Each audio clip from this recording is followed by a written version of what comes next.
ശ്രീമാത്രേ നമഃ. ശ്രീ ഗുരുഭ്യോ നമഃ. ഇപ്പൊ നമ്മള് ഈ മന്ത്ര പുഷ്പമാല സ്തവം നമ്മളിപ്പോ ദേവിക്ക് 7 ഉപചാരങ്ങളാണ് കൊടുത്തത്. നമ്മൾ ആദ്യമായിട്ട് ദേവിയുടെ ചിന്താമണി ഗൃഹത്തിൽ പോയി അമ്മയെ വിളിച്ചുകൊണ്ട് തന്നെ നമ്മുടെ ഹൃദയത്തില് ഒരു ശ്രീചക്ര മധ്യത്തിലുള്ള ഒരു നല്ല സിംഹാസനം അമ്മയ്ക്ക് കൊടുത്തു. എന്നിട്ട് അമ്മയെ ധ്യാനിച്ചു എങ്ങനെയാണെന്നുള്ളത് അല്ലെ. അമ്മയുടെ ധ്യാന ശ്ലോകം നന്നായിട്ട് കണ്ടു. അതിനുശേഷം അമ്മയ്ക്ക് പാദ്യം, അർഘ്യം, ആചമനീയം എല്ലാം കൊടുത്തു. അത് കഴിഞ്ഞിട്ട് ദേവിയുടെ ആ സിംഹാസനം എങ്ങനെയാണ് എന്ന് കണ്ടു. എന്നതിന് ശേഷമാണ് ഈ പാദ്യം, കുങ്കുമം, എന്താ പറയാ, കുങ്കുമം, ചന്ദനം ഒക്കെ ചേർത്ത് ജലം കൊടുത്തത് അമ്മയ്ക്ക്, ആചമനീയം ഒക്കെ കൊടുത്തത്. അമ്മയുടെ ആ ഒരു പഞ്ചബ്രഹ്മാസനം നമ്മൾ നല്ലപോലെ കണ്ടു. പിന്നെ അമ്മ ആരാണ്? യോഗി ജനസ്യ രക്ഷിത ജഗജ്ജാലേ. അമ്മയ്ക്ക് പിന്നെ എന്താ, സ്നാനം കൊടുക്കുകയാണ്. നല്ല ഗംഗാജലം കൊണ്ട് സ്നാനം കൊടുത്തു. ഗോക്ഷീരൈ നാളികേര സലിലെ ശുദ്ധോദകൈ. അങ്ങനെ മന്ത്രപൂരിതമായ ജലം കൊണ്ട് അമ്മയ്ക്ക് സ്നാനം കൊടുത്തു. സ്നാനം കൊടുത്തതിന് ശേഷം എന്താണ്, ആ ഹ്രീംകാര ലക്ഷിത തനു, ഹ്രീംകാരാങ്കിത ലക്ഷിത തനു, പഞ്ചദശി മന്ത്രത്തിന്റെ ലക്ഷ്യമായിരിക്കുന്ന അമ്മയുടെ ശരീരത്തില് അല്ലെ, ആ ഒരു തുടച്ചതിന് ശേഷം അമ്മയ്ക്ക് നല്ല മനോഹരമായിരിക്കുന്ന ഉത്തരീയ സഹിതം കൗസുംഭ വർണ്ണാംശുകം, നല്ല ചുവന്ന പട്ടുവസ്ത്രം കൊടുത്തു. പിന്നെ യജ്ഞസൂത്രം കൊടുത്തു. മുക്താ സന്തതി യജ്ഞസൂത്രം അമലം, മുത്തുകൾ പതിപ്പിച്ച യജ്ഞസൂത്രം കൊടുത്തു. ആ ഒരു സൗവർണ തന്തുൽഭവം ദേവി, ആ ഒരു സ്വർണ്ണ നൂലിൽ കോർത്ത ആ ഒരു മുക്താമണി, നല്ല മുത്തുകൾ കോർത്ത യജ്ഞസൂത്രം കൊടുത്തു. അങ്ങനെ അമ്മ അതില് സന്തോഷിക്കണേ. അത് കഴിഞ്ഞിട്ട് പിന്നെ ഒരു ഹംസത്തെ പോലെ പരമഹംസന്മാര് നമിക്കുന്ന ആ പാദങ്ങളെ കണ്ടുകൊണ്ട് അമ്മയോട് പറയാണ്, അമ്മയ്ക്ക് പലതരത്തിലുള്ള ആഭരണങ്ങള്, ഹേമാങ്കതേ കങ്കണേ മഞ്ചീരവ് മണികുണ്ടലെ മകുടമപ്യർത്ഥേന്ദു ചൂടാമണി നാസാമൗക്തികം അങ്കുലീയ കടകൗ കാഞ്ചീമപി സ്വീകുരു.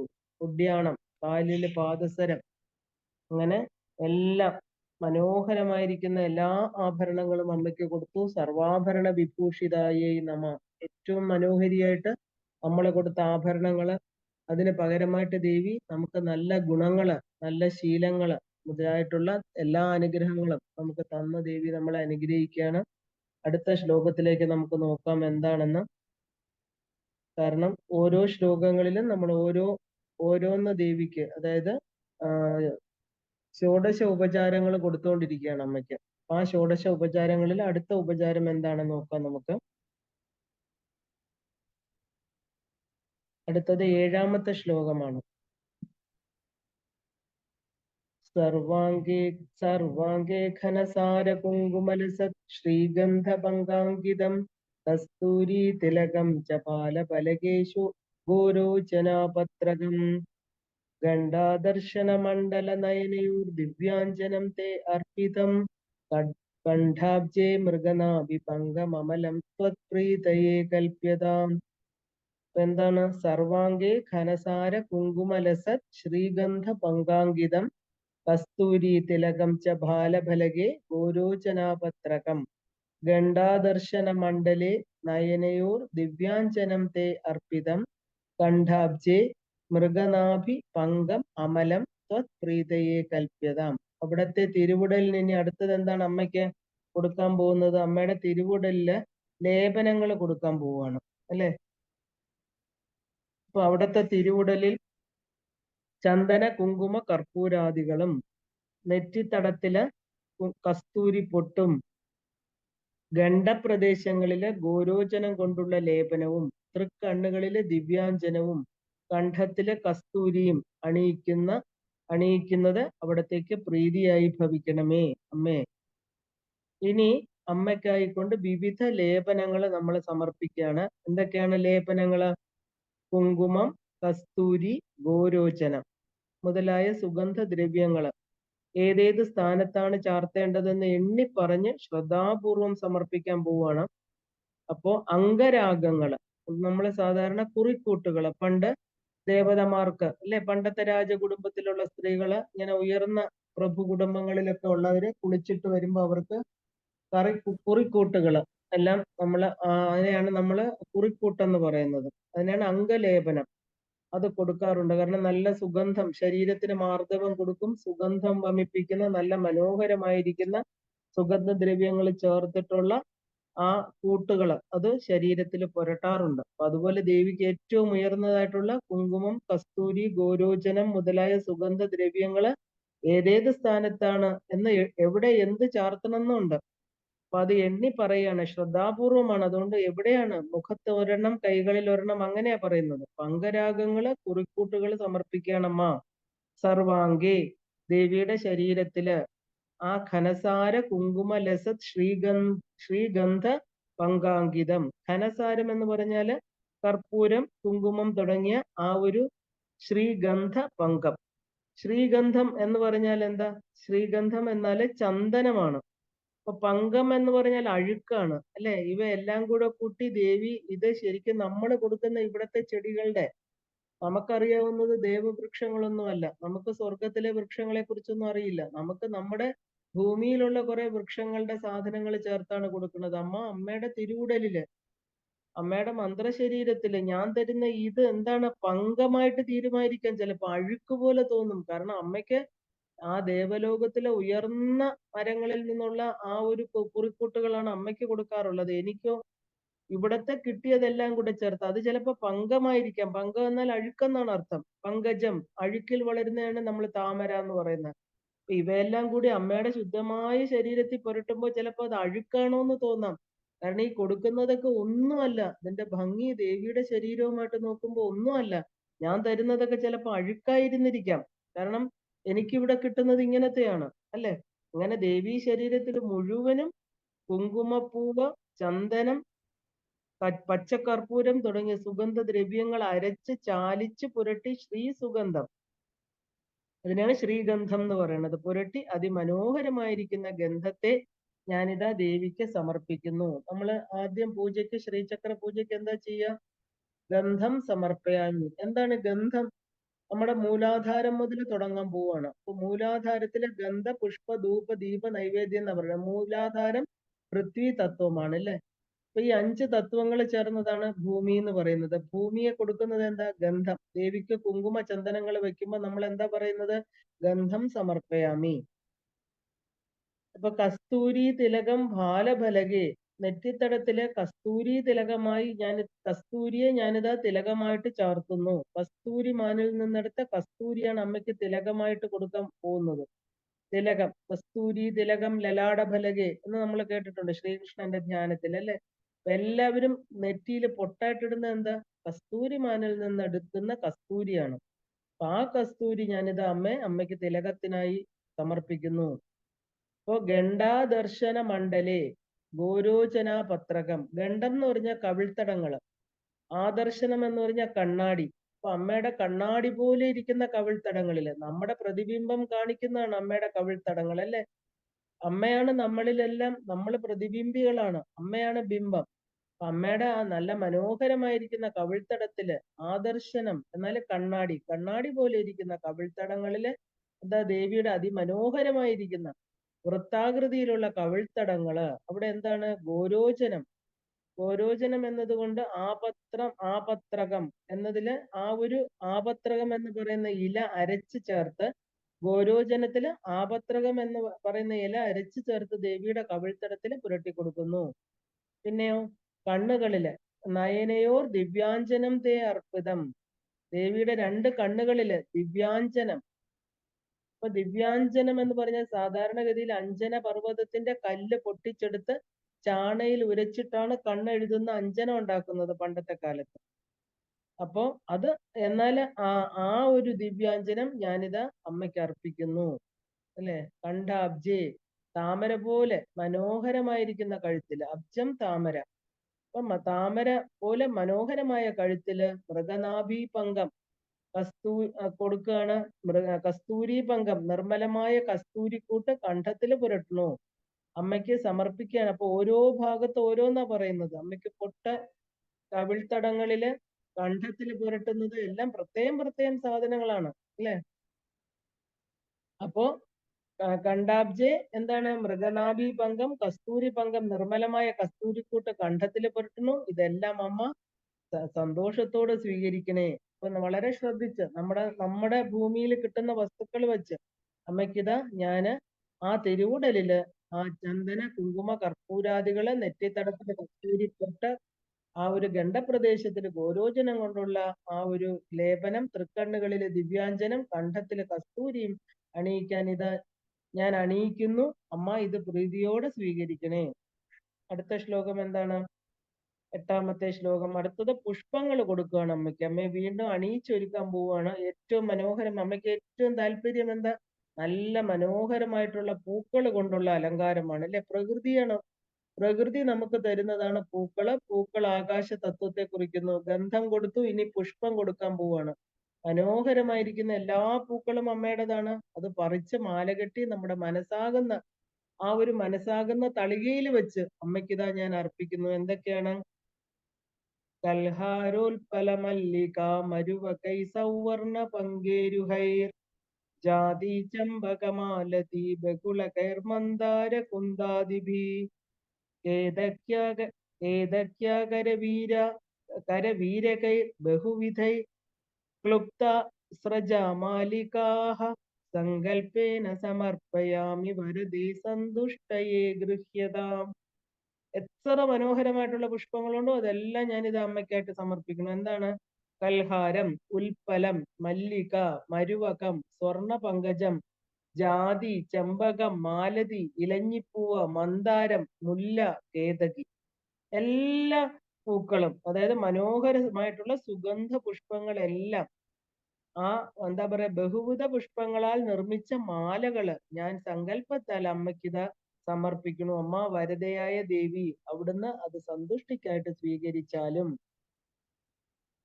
അപ്പോ ഇത്രയും പൂക്കളുടെ പേരാ പറയുന്നത് അല്ലെ? 8, 10 പേരുകൾ പറയുന്നു. ഇതെല്ലാം ദേവിക്ക് പ്രിയപ്പെട്ട പുഷ്പങ്ങളാണെന്ന് അർത്ഥം. കാരണം ഇതെല്ലാം വിവിധ പുഷ്പങ്ങളാൽ നിർമ്മിച്ച മാലകളാൽ ഞാൻ സങ്കല്പം കൊണ്ട് അമ്മയ്ക്കിതാ സമർപ്പിക്കുകയാണ്. പിന്നെ ഒരു വാക്ക് പറയുന്നുണ്ട്. എന്താണ്? വരദായിനിയായിരിക്കുന്ന ദേവി, വരദായിനി അല്ലെ? എന്ത് കൊടുത്താലും നമുക്ക് വരം തരുന്നവളാണ് അമ്മ. അതുകൊണ്ട് അവിടുത്തെ സന്തുഷ്ടിക്കായിട്ട് ഗ്രഹിച്ചാലും. അങ്ങനെ വിവിധങ്ങളായ പുഷ്പകൂട്ടങ്ങളെ കൊണ്ടുള്ള മാലകള് ദേവിക്ക് സമർപ്പിക്കാൻ പോവുകയാണ് ഞാന് അല്ലെ? തലയിൽ എവിടെയൊക്കെ അമ്മയ്ക്ക് കൊടുക്കുന്നത്? തലയിൽ ചൂടാനായിട്ട്, കഴുത്തില് മാലയായിട്ടിടാനാണ്, കൈകളിൽ കെട്ടണം, പാദങ്ങളില് എല്ലാം നമുക്ക് ദേവിക്ക് സമർപ്പിക്കാം. എവിടെ വേണമെങ്കിലും ദേവിയെ നമുക്ക് അലങ്കരിക്കാം. അത്രയ്ക്ക് അമ്മയ്ക്ക് പുഷ്പങ്ങൾ വളരെ ഇഷ്ടമാണ്. അപ്പൊ ദേവിയെ ഇവിടെ എന്താ പറയാ വരങ്ങളെ ദാനം ചെയ്യുന്നവളായിട്ട് അല്ലെ? വരദേ എന്ന് സംബോധന ചെയ്യുന്നുണ്ട്. ആഗ്രഹിക്കുന്നതെല്ലാം നൽകുന്നവള്. അമ്മയെ സന്തോഷിപ്പിക്കാനായിട്ട് സന്തുഷ്ടയെ ഗൃഹ്യതാം, ഈ പൂക്കളെ കൊണ്ടുള്ള മാലകളെ ഞാൻ സമർപ്പിക്കുന്നു. എത്ര പൂക്കളാണ്? കൽഹാരം, ഇതൊന്നും ഇവിടെയുള്ള പൂക്കളല്ല. അപ്പൊ മനസ്സുകൊണ്ട് നമ്മൾ എവിടെ എത്തി? ദേവലോകത്തെത്തി ഇല്ലേ? കൽഹാരം, ഉൽപ്പലം, മല്ലിക, മരുവകം, സൗവർണ പങ്കേരുഹം, ജാതി, ചമ്പക, മാലതി, ബകുളകം, മന്ദാരം, കുന്തം, കേതകി, മുല്ല, ഇങ്ങനെ ബഹുവിധത്തിലുള്ള പുഷ്പങ്ങള്. സ്രജോമാലിക എന്ന് പറഞ്ഞാൽ ധാരാളം പൂമാലകള് അല്ലെ? ഒന്നിനൊന്നിന് മനോഹരമായിരിക്കുന്ന, സുഗന്ധം കൊണ്ട് മികച്ചതായിരിക്കുന്ന ആ ഒരു പിന്നെ ഒറ്റ ഒരേ തരത്തിലുള്ള പൂക്കൾ മാത്രം കൊറുത്ത മാലകള്, പല പൂക്കളും മിശ്രണം ചെയ്ത് കൊരുത്തത് അല്ലെ? പല വലിപ്പത്തിലുള്ള മാലകള് ഞാൻ എൻ്റെ ദേവിക്കിതാ സമർപ്പിക്കുകയാണ്. അപ്പൊ കൽഹാരം എന്ന് പറഞ്ഞാല് സൗഗന്ധിക പൂ തന്നെയാണ്. സൗഗന്ധികം, നമ്മൾ പണ്ട് ഭീമൻ അന്വേഷിച്ചു പോയ ഒരു പുഷ്പമുണ്ട് അല്ലെ? സൗഗന്ധിക പുഷ്പം. അതൊന്നും ഇവിടെ കിട്ടുന്നതായിട്ട് പറയുന്നില്ല. കൽഹാരം ഒന്നും ഇപ്പൊ നമ്മുടെ ഭൂമിയിലില്ല. ഉൽപ്പലം എന്ന് പറഞ്ഞാല് നീലത്താമര, മല്ലിക എന്ന് പറഞ്ഞാൽ മുല്ലപ്പൂവ്, മരുവകം എന്ന് പറഞ്ഞാൽ ചെങ്കുറിഞ്ഞി, സൗവർണ പങ്കേരുഹം സ്വർണ താമരപ്പൂവ്, ജാതി എന്ന് പറഞ്ഞാൽ പിച്ചകം തന്നെയാണ്. പിന്നെ ചമ്പകം, മാലതി എന്ന് പറഞ്ഞാലും കുരുക്കുത്തി മുല്ല എന്ന് പറയും. കുരുക്കുത്തി മുല്ലപ്പൂ അല്ലെ? ചെറിയ ഒരു തരത്തിലുള്ളത്. പിന്നെ ബകുളകം എന്ന് പറഞ്ഞാല് പൂത്തിലഞ്ഞി, മന്ദാരം, കന്തം എന്ന് പറഞ്ഞാലും കുരുക്കുത്തി മുല്ല എന്ന് അർത്ഥമുണ്ട്. പലതരത്തിലുള്ള മുല്ലയുടെ വെറൈറ്റി എന്നർത്ഥം. അപ്പോ മുല്ലയുടെ ഒരു വിഭാഗം. കേതകി എന്ന് പറഞ്ഞാൽ കൈതപ്പൂവ്. കരവീരം എന്ന് പറഞ്ഞാല് കരവീരം തുടങ്ങിയിട്ടുള്ള ബഹുവിധ പുഷ്പങ്ങള്. ക്ലുപ്ത ഞാൻ നിർമ്മിക്കപ്പെട്ടത്. ക്ലുപ്ത എന്ന് പറഞ്ഞാൽ ഞാൻ ഉണ്ടാക്കിയത്, ഞാൻ തന്നെ കോർത്തത്. നമ്മളിപ്പോ എങ്ങനെ കടയിൽ നിന്ന് വാങ്ങിച്ചിട്ടല്ല മാല കൊടുക്കുന്നത് അല്ലെ? നല്ല പൂക്കള് താഴെ വീഴാതെ ഇലയിൽ പറിച്ചെടുത്ത് നമ്മൾ മനോഹരമായിരിക്കുന്ന ചരടിൽ കോർത്ത്, അപ്പോഴെല്ലാം ദേവിയുടെ ഹ്രീംകാരം ജപിച്ചുകൊണ്ട് കോർത്ത് മനോഹരമായിരിക്കുന്ന മാലകൾ ഇങ്ങനെ വേണം അമ്മയ്ക്ക് കൊടുക്കാനായിട്ട്. അതുകൊണ്ടാ പറയുന്നത് ക്ലുപ്ത, എന്നാൽ നിർമ്മിക്കപ്പെട്ടത്, ഞാനാണ് ഉണ്ടാക്കിയത്, വേറൊരാളെ കൊണ്ട് ഉണ്ടാക്കിയതല്ല അമ്മയ്ക്ക് കൊടുക്കുന്നത്. ഞാൻ അത്രേ സന്തോഷത്തോടെ ഉണ്ടാക്കിയത്. കൽപ്പിക്കപ്പെട്ട സരോജം സൃജോമാലിക, പൂമാലകള് അല്ലെ? പൂമാലകൾ സങ്കല്പേന സമർപ്പയാമി വരദേ. അമ്മ ഞാൻ അമ്മയ്ക്കിതാ സങ്കല്പത്തിൽ സമർപ്പിക്കുകയാണ്. അമ്മേ വരദായിനിയായിരിക്കുന്ന ദേവി, സങ്കല്പത്തിൽ ഞാൻ സകല സുഗന്ധപൂരിതങ്ങളായ പുഷ്പങ്ങളും പുതിയ പുഷ്പങ്ങളെ വളരെ ഭംഗിയോടുകൂടി ശ്രദ്ധയോടുകൂടി കെട്ടിയിട്ട് ഇതാ അമ്മയ്ക്ക് സന്തോഷത്തോടെ സമർപ്പിക്കണു അമ്മ. അവിടുന്ന് സന്തോഷിക്കണേ, സ്വീകരിച്ച് എനിക്ക് വരങ്ങൾ തന്ന് അനുഗ്രഹിച്ചാലും. നമ്മൾ എന്താ അമ്മയുടെ നിന്ന് വാങ്ങിക്കാൻ പോകുന്ന വരം അല്ലെ? അമ്മയുടെ ആ സ്വരൂപം, അമ്മയുടെ സാരൂപ്യ സാമീപ്യ സാലോക്യമായിട്ടുള്ള മുക്തിയാ നമ്മൾ ചോദിക്കുന്നത്. അല്ലാതെ ഇവിടെ ഭൂമിയിലുള്ളതൊന്നുമല്ല. പുഷ്പം എന്ന് പറഞ്ഞാൽ ആകാശം, ആകാശത്തിന്റെ പ്രതീകമാണ് പുഷ്പം. അപ്പൊ നമ്മൾ ഭൂമിയിൽ നിൽക്കണ നമ്മുടെ മനസ്സ് എത്രത്തോളം ഉയരണം? ആകാശത്തോളം അല്ലേ? ആകാശം എന്ന് പറഞ്ഞാൽ എന്താ? എല്ലായിടത്തും വ്യാപിച്ചിരിക്കുന്ന അവ്യക്തത്തിന് തൊട്ടു മുന്നിലുള്ള സ്റ്റേജ് ആണ്. അത് കഴിഞ്ഞിട്ട് അവ്യക്തം കഴിഞ്ഞാൽ ആകാശമാണ്. അവിടേക്ക് എന്നെ കൊണ്ടുപോയിട്ട് എനിക്ക് വേണ്ടതൊക്കെ തരണേ അമ്മ. എന്നെ ഈ ഭൂമിയിൽ കിട്ടുന്ന പുഷ്പങ്ങളൊന്നും അല്ല ഇത്. ഇപ്പൊ എല്ലാ പൂക്കളും അവിടുത്തെ പുഷ്പങ്ങളായി പറയുന്നത്. അത് ഞാൻ തരുമ്പോ അമ്മ എനിക്ക് എന്താ വരതേ, എനിക്ക് വരങ്ങൾ തരും അല്ലേ? എനിക്ക് വേറെ ഒന്നും വേണ്ട. എന്റെ പാപങ്ങളൊക്കെ ക്ഷമിച്ച് എന്നെ പൂർണ്ണമായിട്ട് ആ പാദപത്മങ്ങളിൽ എന്നെ സ്വീകരിച്ചുകൊണ്ട് അമ്മയുടെ ആ ഒരു സ്വധാമത്തിലേക്ക് എന്നെയും കൊണ്ടുപോണേ അമ്മ എന്നുള്ള ഒരു സമർപ്പണമാണ്. അല്ലാതെ വരതേന്ന് ശങ്കരാചാര്യ സ്വാമികൾക്ക് വരങ്ങളുടെ ആവശ്യമില്ല. അദ്ദേഹം ഭൗതികമായിട്ടുള്ള ഒരു ആളല്ല. അദ്ദേഹം പൂർണ്ണമായിരിക്കുന്ന സന്യാസിയാണ് അല്ലേ? അപ്പൊ അദ്ദേഹം ചോദിക്കുന്നത് അമ്മയുടെ സ്വധാമത്തിലേക്കുള്ള പോക്ക് തന്നെയാണ്. നമുക്കും അത് തന്നെയാണ് അമ്മയ്ക്ക് പുഷ്പങ്ങൾ കൊടുക്കുമ്പോൾ ചോദിക്കാനുള്ളത് അല്ലേ? അങ്ങനെ മനോഹരമായിരിക്കുന്ന പുഷ്പമാലകളെ കൊണ്ട് അമ്മയെ നമ്മൾ അലങ്കരിച്ചു കഴിഞ്ഞു. ഇനി എന്താണ് അടുത്ത ശ്ലോകം പറയുന്നത് നോക്കാം നമുക്ക്. അടുത്തത് ഇപ്പൊ നമ്മൾ ഗന്ധം കൊടുത്തു, പുഷ്പം. ഇനി അടുത്തത് എന്താ കൊടുക്കാൻ പോകുന്നത്? ധൂപം. അതേ ഓർഡറിൽ തന്നെയാണ് ഇവിടെ പറഞ്ഞിരിക്കുന്നത്. ഗന്ധ, പുഷ്പ, ധൂപ, ദീപ, നൈവേദ്യം. മൂന്നും അതേ ഓർഡറിൽ തന്നെ ആയിരിക്കും ഇനി വരുന്നത്. അടുത്ത ശ്ലോകം ഹന്താരം മദനസ്യ നന്ദയസി യൈരംഗൈ അനങ്കോജ്വലൈർ ഭൃംഗാബലി നീലകുന്തള ഭരൈർബധ്നാസി തസ്യാശ്രയം താനീമാനി തവാംബ കോമളതരണ്യാമോദലീലാഗൃഹാത് ആമോദായ ദശാംഗ ഗുൽഗുലു ഹൃദൈർ ധൂപൈരഹം ധൂപയേ.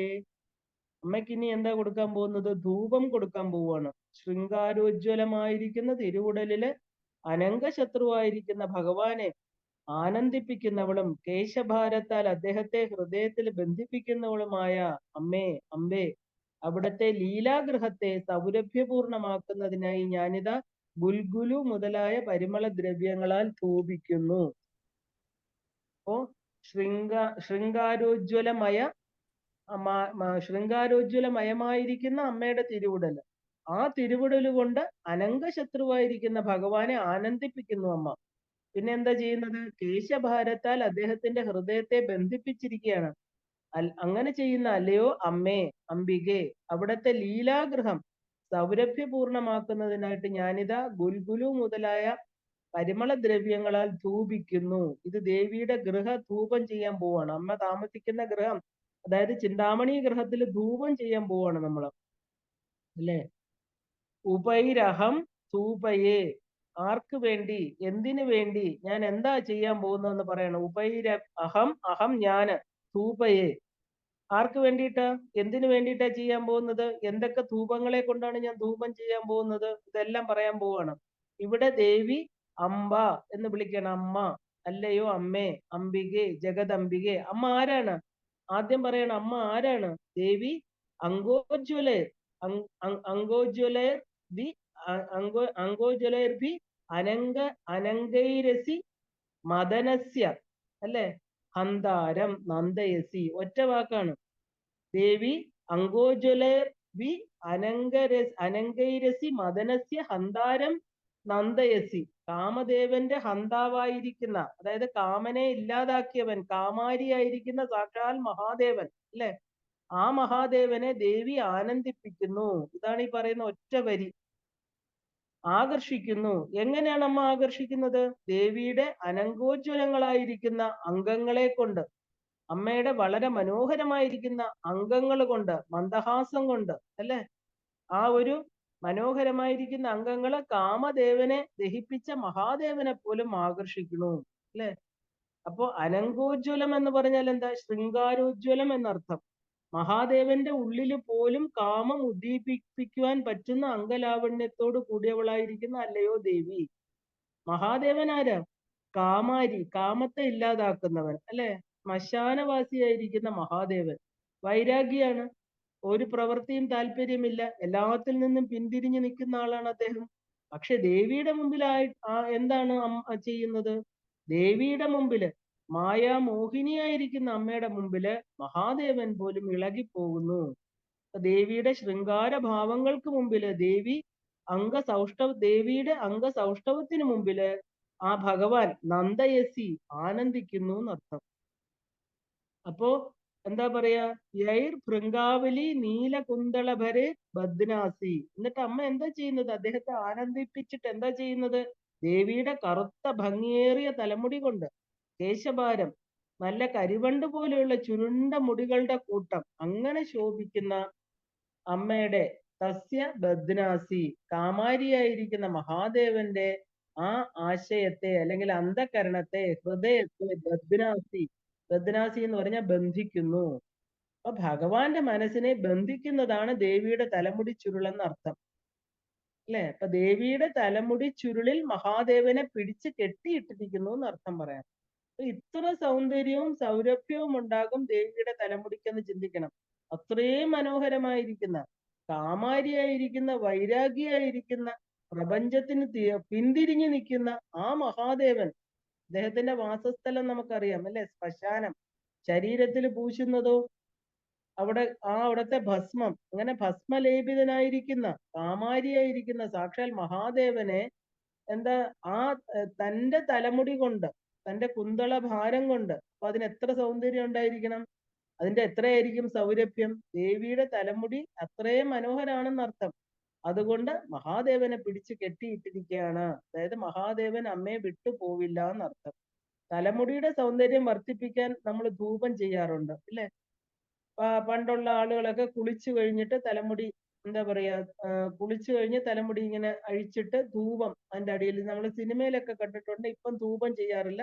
ഇപ്പൊ ആളുകൾ ഉപയോഗിക്കുന്ന ഹെയർ ഡ്രയർ വെച്ച് ഡ്രൈ ചെയ്യും. അതിനും ഹെയർ വളരെ കുറവായതുകൊണ്ട് അതിന്റെ ഒന്നും ആവശ്യം വരാറില്ല.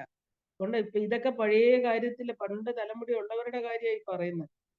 അപ്പൊ ദേവിയുടെ മുടിക്ക് എന്താ, മുടിക്കും ധൂപം കൊടുക്കാറുണ്ട്. നമ്മൾ കിടക്കുന്ന മുറിക്ക് നല്ല മണമുള്ള ഒരു സൗരഭ്യം കൊടുക്കാൻ വേണ്ടി ധൂപം ചെയ്യാറുണ്ട്. അപ്പൊ അങ്ങനെ അങ്ങനെയുള്ള അല്ലയോ അമ്മേ കോമളതരണ്യ ആമോദ ലീലാഗ്രഹം, അമ്മയുടെ കോമള എന്താ പറയാ തനു, നല്ല മനോഹരമായിരിക്കുന്ന ശരീരം എവിടെയാണോ വിശ്രമിക്കുന്നത്, സന്തോഷത്തോടെ ഇരിക്കുന്നത്, ആ ലീലാഗ്രഹം ഞാൻ എന്താ, അമ്മയുടെ ആമോദം എന്നാൽ സുഗന്ധപൂരിതമായ സന്തോഷപൂർണമായിരിക്കുന്ന ആ ലീലാഗ്രഹങ്ങള്, അമ്മ എവിടെയൊക്കെയാണോ അമ്മ ഭഗവാനുമായിട്ട് ഇരിക്കുന്ന സ്ഥലങ്ങളെല്ലാം, കേളീഗ്രഹങ്ങള്, അവിടെയെല്ലാം ഞാൻ സുഗന്ധം നിറയ്ക്കാനായിട്ട് ഇതാ ധൂപം സമർപ്പിക്കുന്നു. ധൂപം സമർപ്പയാമി. ആ ധൂപങ്ങളില് എന്തൊക്കെയാണ് ചേർത്തിരിക്കുന്നത്? ദശാംഗം, ഗുൽഗുലു, ഹൃദൈഹി, ഹൃദം എന്ന് പറഞ്ഞാൽ നെയ്യ്, ഇവയെല്ലാം ചേർത്തിട്ട് ഞാൻ പുകയ്ക്കുന്നു അല്ലെ. ആ ദ്രവ്യങ്ങൾ, അതായത് അകില്, ചന്ദനം, ഇതൊക്കെയാണ് ശരിക്കും പറഞ്ഞ അമ്മയുടെ ഗൃഹങ്ങളിൽ തൃപ്പുക സമർപ്പിക്കുന്നു. നമ്മൾ ക്ഷേത്രങ്ങളിൽ കണ്ടിട്ടുണ്ട് അല്ലെ, ദേവീ ക്ഷേത്രങ്ങളിൽ തൃപ്പുക, ഈവൻ ഗുരുവായൂർ നമ്മൾ കണ്ടിട്ടുണ്ട്. നല്ല മണമുള്ള പുക സമർപ്പിക്കുക, അതായത് അവിടെ ഉറങ്ങാൻ പോകുന്നതിന് മുമ്പ് ശുദ്ധമാക്കുക എന്നർത്ഥം. അകിലെ ചന്ദനമൊക്കെ കൊണ്ട് അമ്മയുടെ ഗൃഹങ്ങളിൽ തൃപ്പുക സമർപ്പിക്കുന്നു. അപ്പൊ അതുപോലെ അമ്മയ്ക്കിതാ ധൂപാരാധന ചെയ്യുന്നു. അമ്മ സന്തോഷിക്കണേ. അപ്പൊ ധൂപം കൊടുത്തു. ഇനി അടുത്തത് എന്താ കൊടുക്കേണ്ടത്? ദീപം കൊടുക്കണം അല്ലേ. ഇനി അടുത്തതായിട്ട് ദീപം കൊടുക്കാൻ പോവാണ് അമ്മയ്ക്ക്. ഗന്ധ, പുഷ്പ, ധൂപ, അടുത്തത് ദീപം.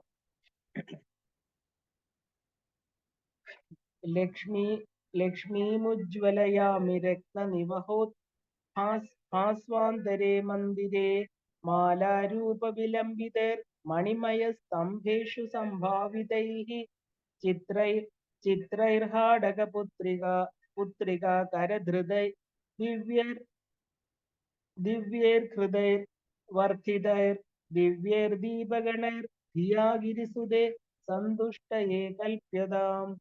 ദിവ്യൈർദീപഗണൈർ ധിയാ ഗിരിസുതേ സന്തുഷ്ടയേ കൽപ്യതാം.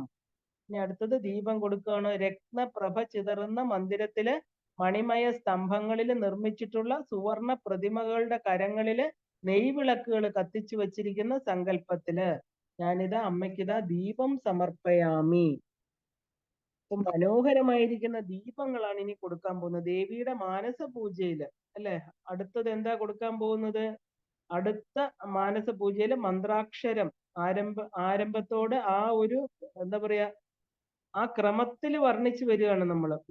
മന്ത്രമാതൃക പുഷ്പമാലയാണ് അല്ലെ. പഞ്ചദശാക്ഷരി മന്ത്രം, ഷോഡശാക്ഷരി മന്ത്രം, ഇങ്ങനെ പ്രധാനപ്പെട്ട ശ്രീവിദ്യാ മന്ത്രത്തിന്റെ ആദ്യ ബീജാക്ഷരങ്ങളാണ് ഈ ശ്ലോകങ്ങളാക്കി മാറ്റിയിരിക്കുന്നത് ഭഗവത്പാദർ.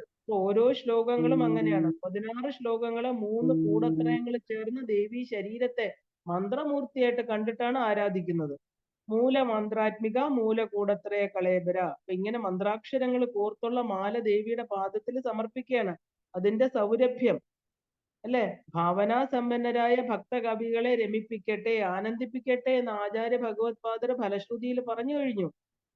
അപ്പോ അതാണ് സങ്കല്പ പ്രാർത്ഥന അദ്ദേഹത്തിന്റെ. അപ്പൊ ഷോഡശ ഉപചാര പൂജയില് അദ്ദേഹം ധൂപ ദീപ നൈവേദ്യമാണ് ഇനിയിപ്പോ അടുത്ത ക്രമം കൊടുക്കാൻ പോകുന്നത്. അതിലിപ്പോ ധൂപം കൊടുത്തു, അടുത്തതായിട്ട് ദീപം കൊടുക്കാൻ പോവാണ്.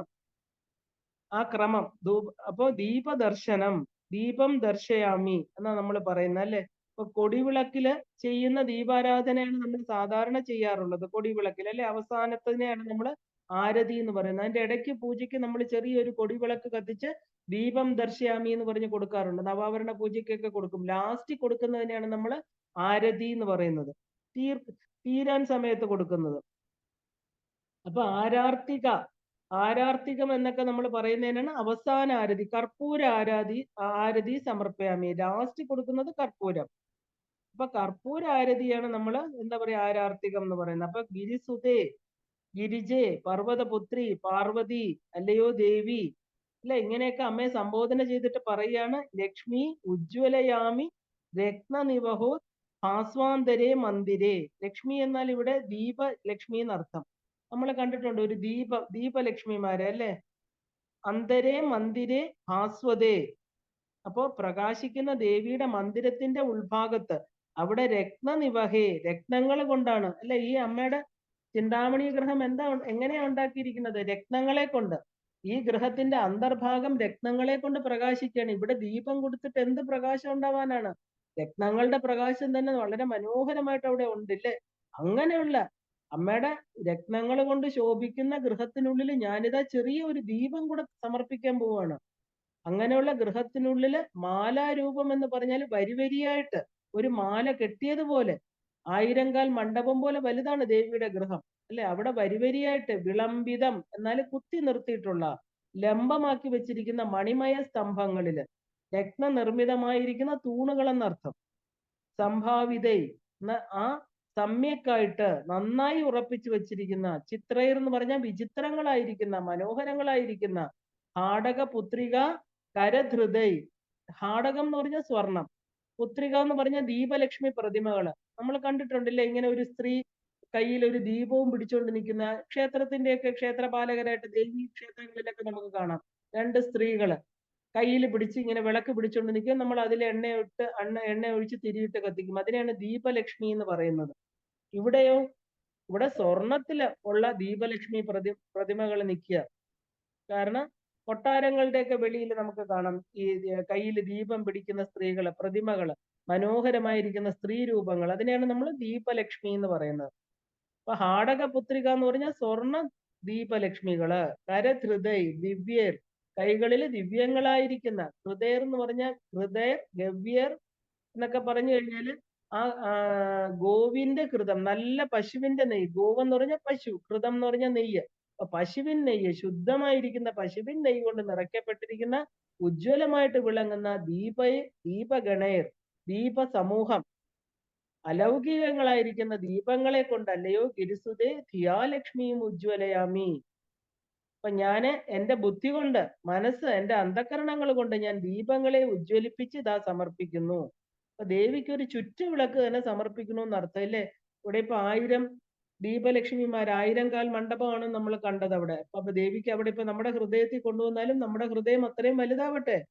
നമ്മുടെ ആ ഹൃദയം വലുതായി, അമ്മയുടെ ചിന്താമണി ഗ്രഹം വലുതായിട്ട് 1000 കാൽത്തൂണുകൾ അല്ലെ, അതിന്റെ പ്രകാശം ഒന്ന് വേറെ, അതിന്റെ മുമ്പിൽ ദീപം ഒന്നുമല്ല. എങ്കിലും മനസ്സുകൊണ്ട് എന്താ ഞാൻ കൊടുക്കുന്നത്? ആ പ്രോജ്വലമായിരിക്കുന്ന ദേവിയുടെ മന്ദിരത്തെ പ്രോജ്വലമാക്കി ആ സ്വർണ്ണ വിളക്കുകള്, സ്വർണ്ണ ദീപലക്ഷ്മിമാര്, അവര് രത്ന തൂണുകൾ കൊണ്ട്, നമ്മുടെ എന്താ പറയാ, ആ കയ്യിലിരിക്കുന്ന നല്ല ശുദ്ധമായ പശുവിൻ നെയ്യ് ഒഴിച്ച് കത്തിച്ച ദീപങ്ങളെ കൊണ്ട് അമ്മയുടെ ആ എന്താ പറയാ മണ്ഡപം, അമ്മ ഇരിക്കുന്ന സ്ഥലമെല്ലാം ദീപോജ്വലമാക്കി തീർക്കട്ടെ, പ്രകാശപൂരിതമാക്കി തീർക്കട്ടെ.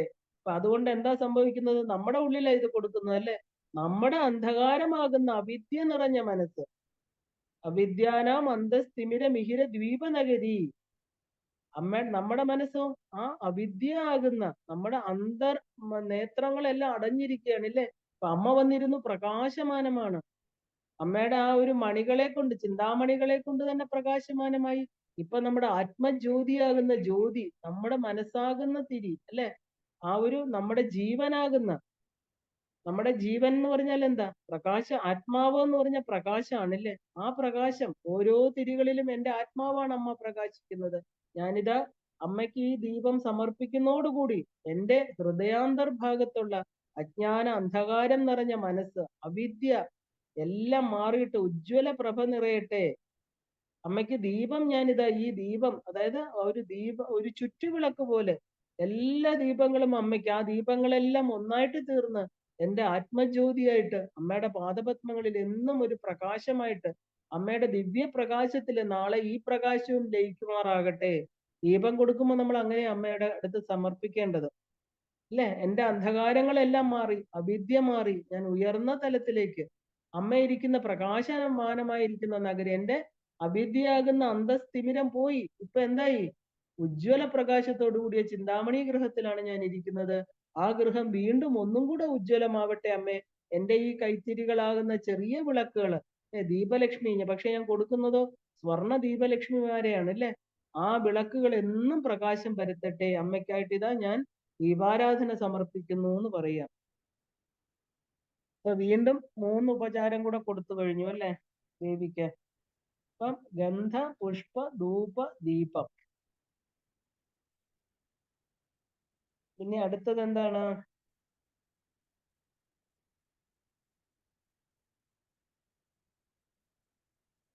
ഇനി ദേവിക്ക് നൈവേദ്യം കൊടുക്കണം. അടുത്തത് 11ാമത്തെ ശ്ലോകമാണ് അല്ലെ. നൈവേദ്യം കൊടുക്കുകയാണ് അടുത്തത്. അടുത്ത ശ്ലോകം നമുക്ക് നോക്കാം. ശ്രീങ്കാരേശ്വരി തപ്തഹാടക കൃതൈ താലി സഹസ്രൈഭൃതം ദിവ്യാന്നം കൃത സൂപശാകഭരിതം ചിത്രാന്നഭേദം തഥാ ദുഗ്ധാന്നം മധുശർക്കരാദി ദധിയുതം മാണിക്യപാത്രേ സ്ഥിതം മാഷാപൂപസഹസ്രമംബസഫലം നൈവേദ്യമാവേദയേ. ഹ്രീങ്കാരാദി ദേവതയായിരിക്കുന്ന അമ്മേ, ഹ്രീങ്കാരാദി ദേവതയ്ക്ക്, ഹ്രീങ്കാരത്തിന് ലക്ഷ്യമായിരിക്കുന്ന അല്ലയോ അമ്മേ, സുവർണ ഭാജനങ്ങളില് ദിവ്യാന്നം, നെയ്യ്, പരിപ്പ്, ശാകം മുതലായവയോട് കൂടിയ ചിത്രാന്നങ്ങള്, പാൽപായസം, തേൻ, പഞ്ചസാര, ദധി മുതലായ ചേർന്ന അന്നം, മാണിക്യപാത്രങ്ങളിലെ മാഷ, ഊപ, സഹസ്രം ഉഴുന്നുകൊണ്ടുള്ള പലഹാരങ്ങള് എല്ലാം ചേർത്ത ഫലവർഗ്ഗങ്ങൾ, ഇവയെല്ലാം നിവേദിക്കാൻ പോവാണമ്മ ഞാന്. അതിനെ അമ്മ സ്വീകരിച്ചാലും.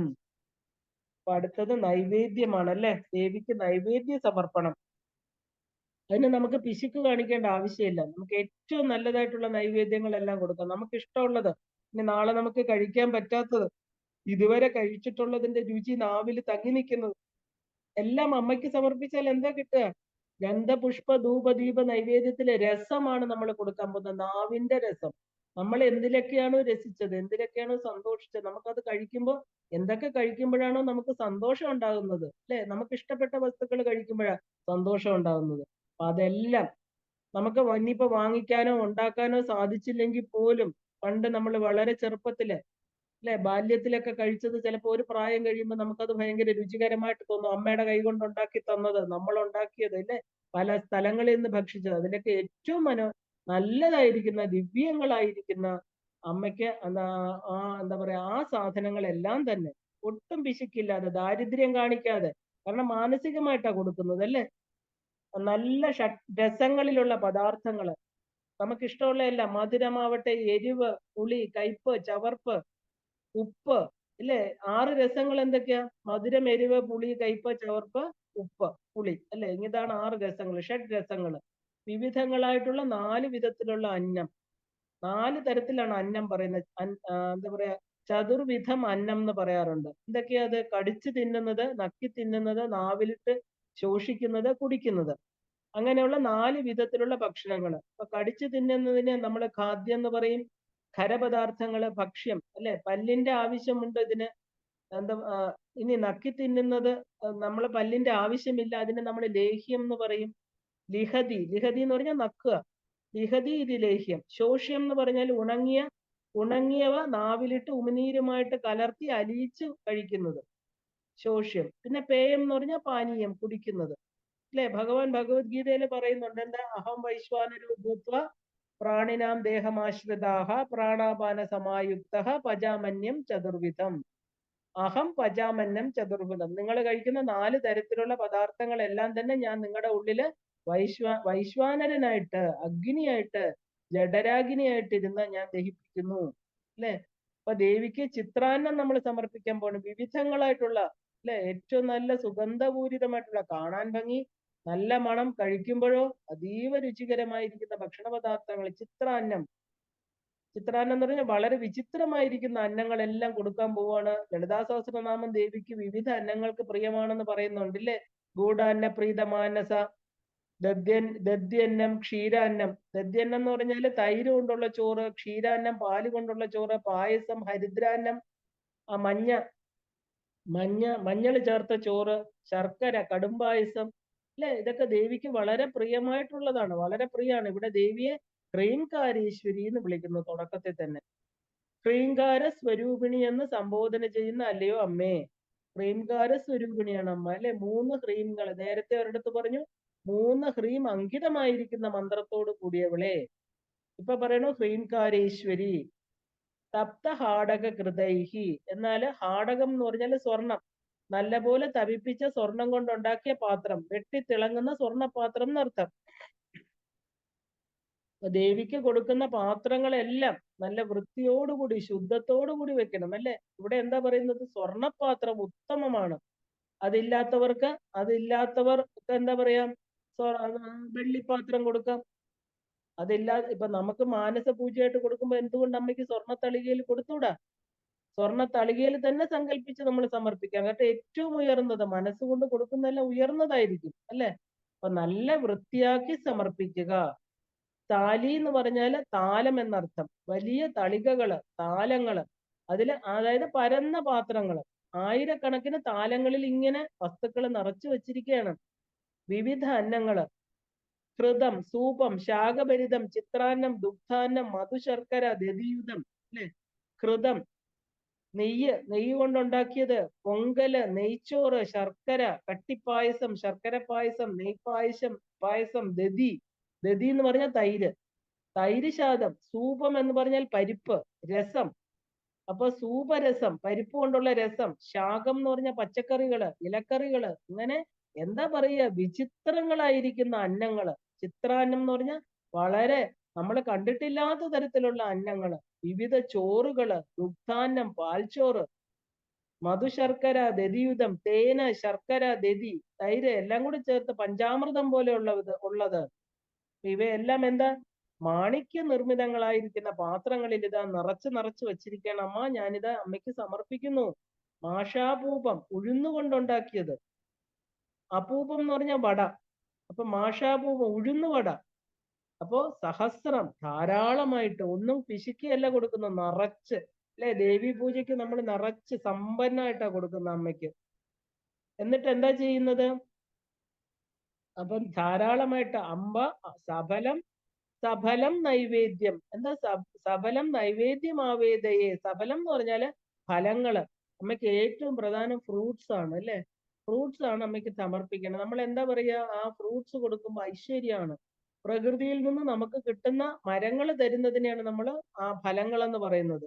എല്ലാ തരത്തിലുള്ള പഴങ്ങളും അമ്മയ്ക്ക് കൊടുക്കാം. വാഴപ്പഴം, മുന്തിരി, ആപ്പിള്, മാതളം, പേരയ്ക്ക, സീതപ്പഴം, എന്തുണ്ട്, എന്തൊക്കെ നമുക്ക് കിട്ടുമോ അതെല്ലാം അമ്മയ്ക്ക് സമർപ്പിക്കാം.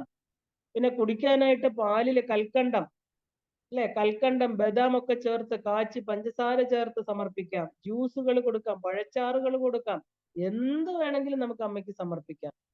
പിന്നെ ചുണ്ടല്, പാനകം, ചെറുപയർ മോദകം ഒക്കെ ദേവിക്ക് വലിയ ഇഷ്ടമാണ്. ഓരോ പൂജകൾക്ക്, നവരാത്രി നമ്മൾ ഓരോ വിശേഷം വരുമ്പോ ആ ദേവിക്ക് എന്താണ് ഇഷ്ടം, ചുണ്ടലൊക്കെ നമ്മൾ വിജയദശമിക്ക് കൊടുക്കാറുണ്ട്, അല്ലേ? പാനകം പാനകം നരസിംഹസ്വാമിക്ക് കൊടുക്കുന്ന പോലെ നമ്മള് എന്താ പറയാ, വാരാഹി ദേവിക്ക് പാനകം കൊടുക്കും. അപ്പൊ ചെറുപയർ കൊണ്ടുള്ള മോദകം, ഇതെല്ലാം അമ്മയ്ക്ക് എന്താ, അമ്മ ഇതിഷ്ടാണോ, ഇതാ ഇത് കഴിക്കും. അമ്മയ്ക്ക് ഇങ്ങനെ വിവിധങ്ങളായിട്ട് ഉണ്ടാക്കി വെച്ചിരിക്കുക. അമ്മയ്ക്ക് ഏതാണ് ഇഷ്ടം, ഇതിൽ ഏതാണെന്ന് നമുക്കറിയില്ല. അമ്മയ്ക്ക് ഇഷ്ടമുള്ളത് ആദ്യം കൊടുക്കുക. നമ്മൾ ഇഷ്ടമുള്ള ഭക്ഷണമാണ് ആദ്യം എടുത്ത് കഴിക്കുക, അല്ലെ? അപ്പൊ അതുപോലെ നമുക്ക് ഇഷ്ടമാണോ അതൊക്കെ മനസ്സ് നിറഞ്ഞുണ്ടാക്കി അമ്മയുടെ മുമ്പിൽ വെച്ചാല് തീർച്ചയായിട്ടും അമ്മയ്ക്ക് നമുക്ക് എന്തിഷ്ടമോ അതാണ് അമ്മയ്ക്ക് ഇഷ്ടം. നമ്മുടെ ഉള്ളിലിരിക്കുന്ന അമ്മയാണ്, അല്ലേ? അപ്പൊ മനസ്സ് നിറഞ്ഞ് ഞാനിതാ എല്ലാം ഉണ്ടാക്കി നിരത്തി വെച്ച് സന്തോഷത്തോടു കൂടി അമ്മ സ്വീകരിക്കുന്നതായിട്ട് ഭാവന ചെയ്യാം. കാരണം അമ്മയ്ക്ക് കൊടുക്കണം നമ്മള്. അവിടെ പ്രാണായ അപാനായ ഒന്നും പറയണ്ട, എല്ലാം നിരത്തി വെച്ച് അമ്മ കഴിക്കൂ എന്ന് പറഞ്ഞ് നമ്മൾ അമ്മയുടെ കയ്യിൽ ഇങ്ങനെ ഓരോന്നായിട്ട് നമുക്ക് ഇഷ്ടമുള്ള ആദ്യ വസ്തു, നമുക്ക് ഏതാ, നമുക്ക് കടുംപായസമാണോ ഇഷ്ടം? അമ്മയ്ക്ക് കടുംപായസം ഭയങ്കര ഇഷ്ടമാണ്, അല്ലെ? ആദ്യം അതെടുത്ത് കുറച്ച് കൊടുത്തു, അമ്മ ഇത് കഴിക്കൂ, ഇത് കഴിക്കൂ. അങ്ങനെ ഞാൻ ഉണ്ടാക്കിയതെല്ലാം കുറച്ച് കുറച്ച് അമ്മ നോക്കണേ അമ്മ.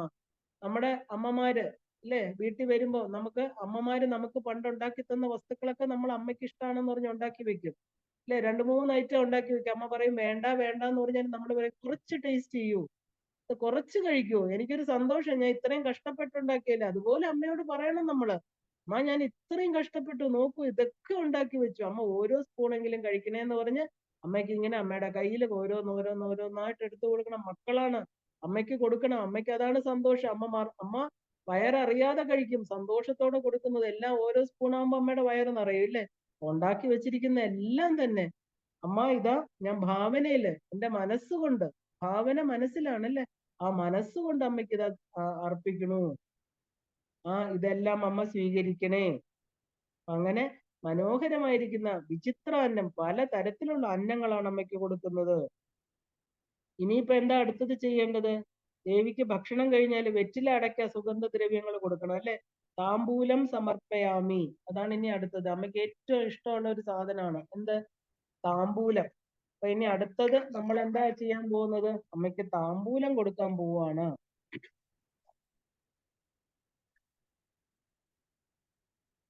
12ാമത്തെ ശ്ലോകമാണ് താമ്പൂല സമർപ്പണം.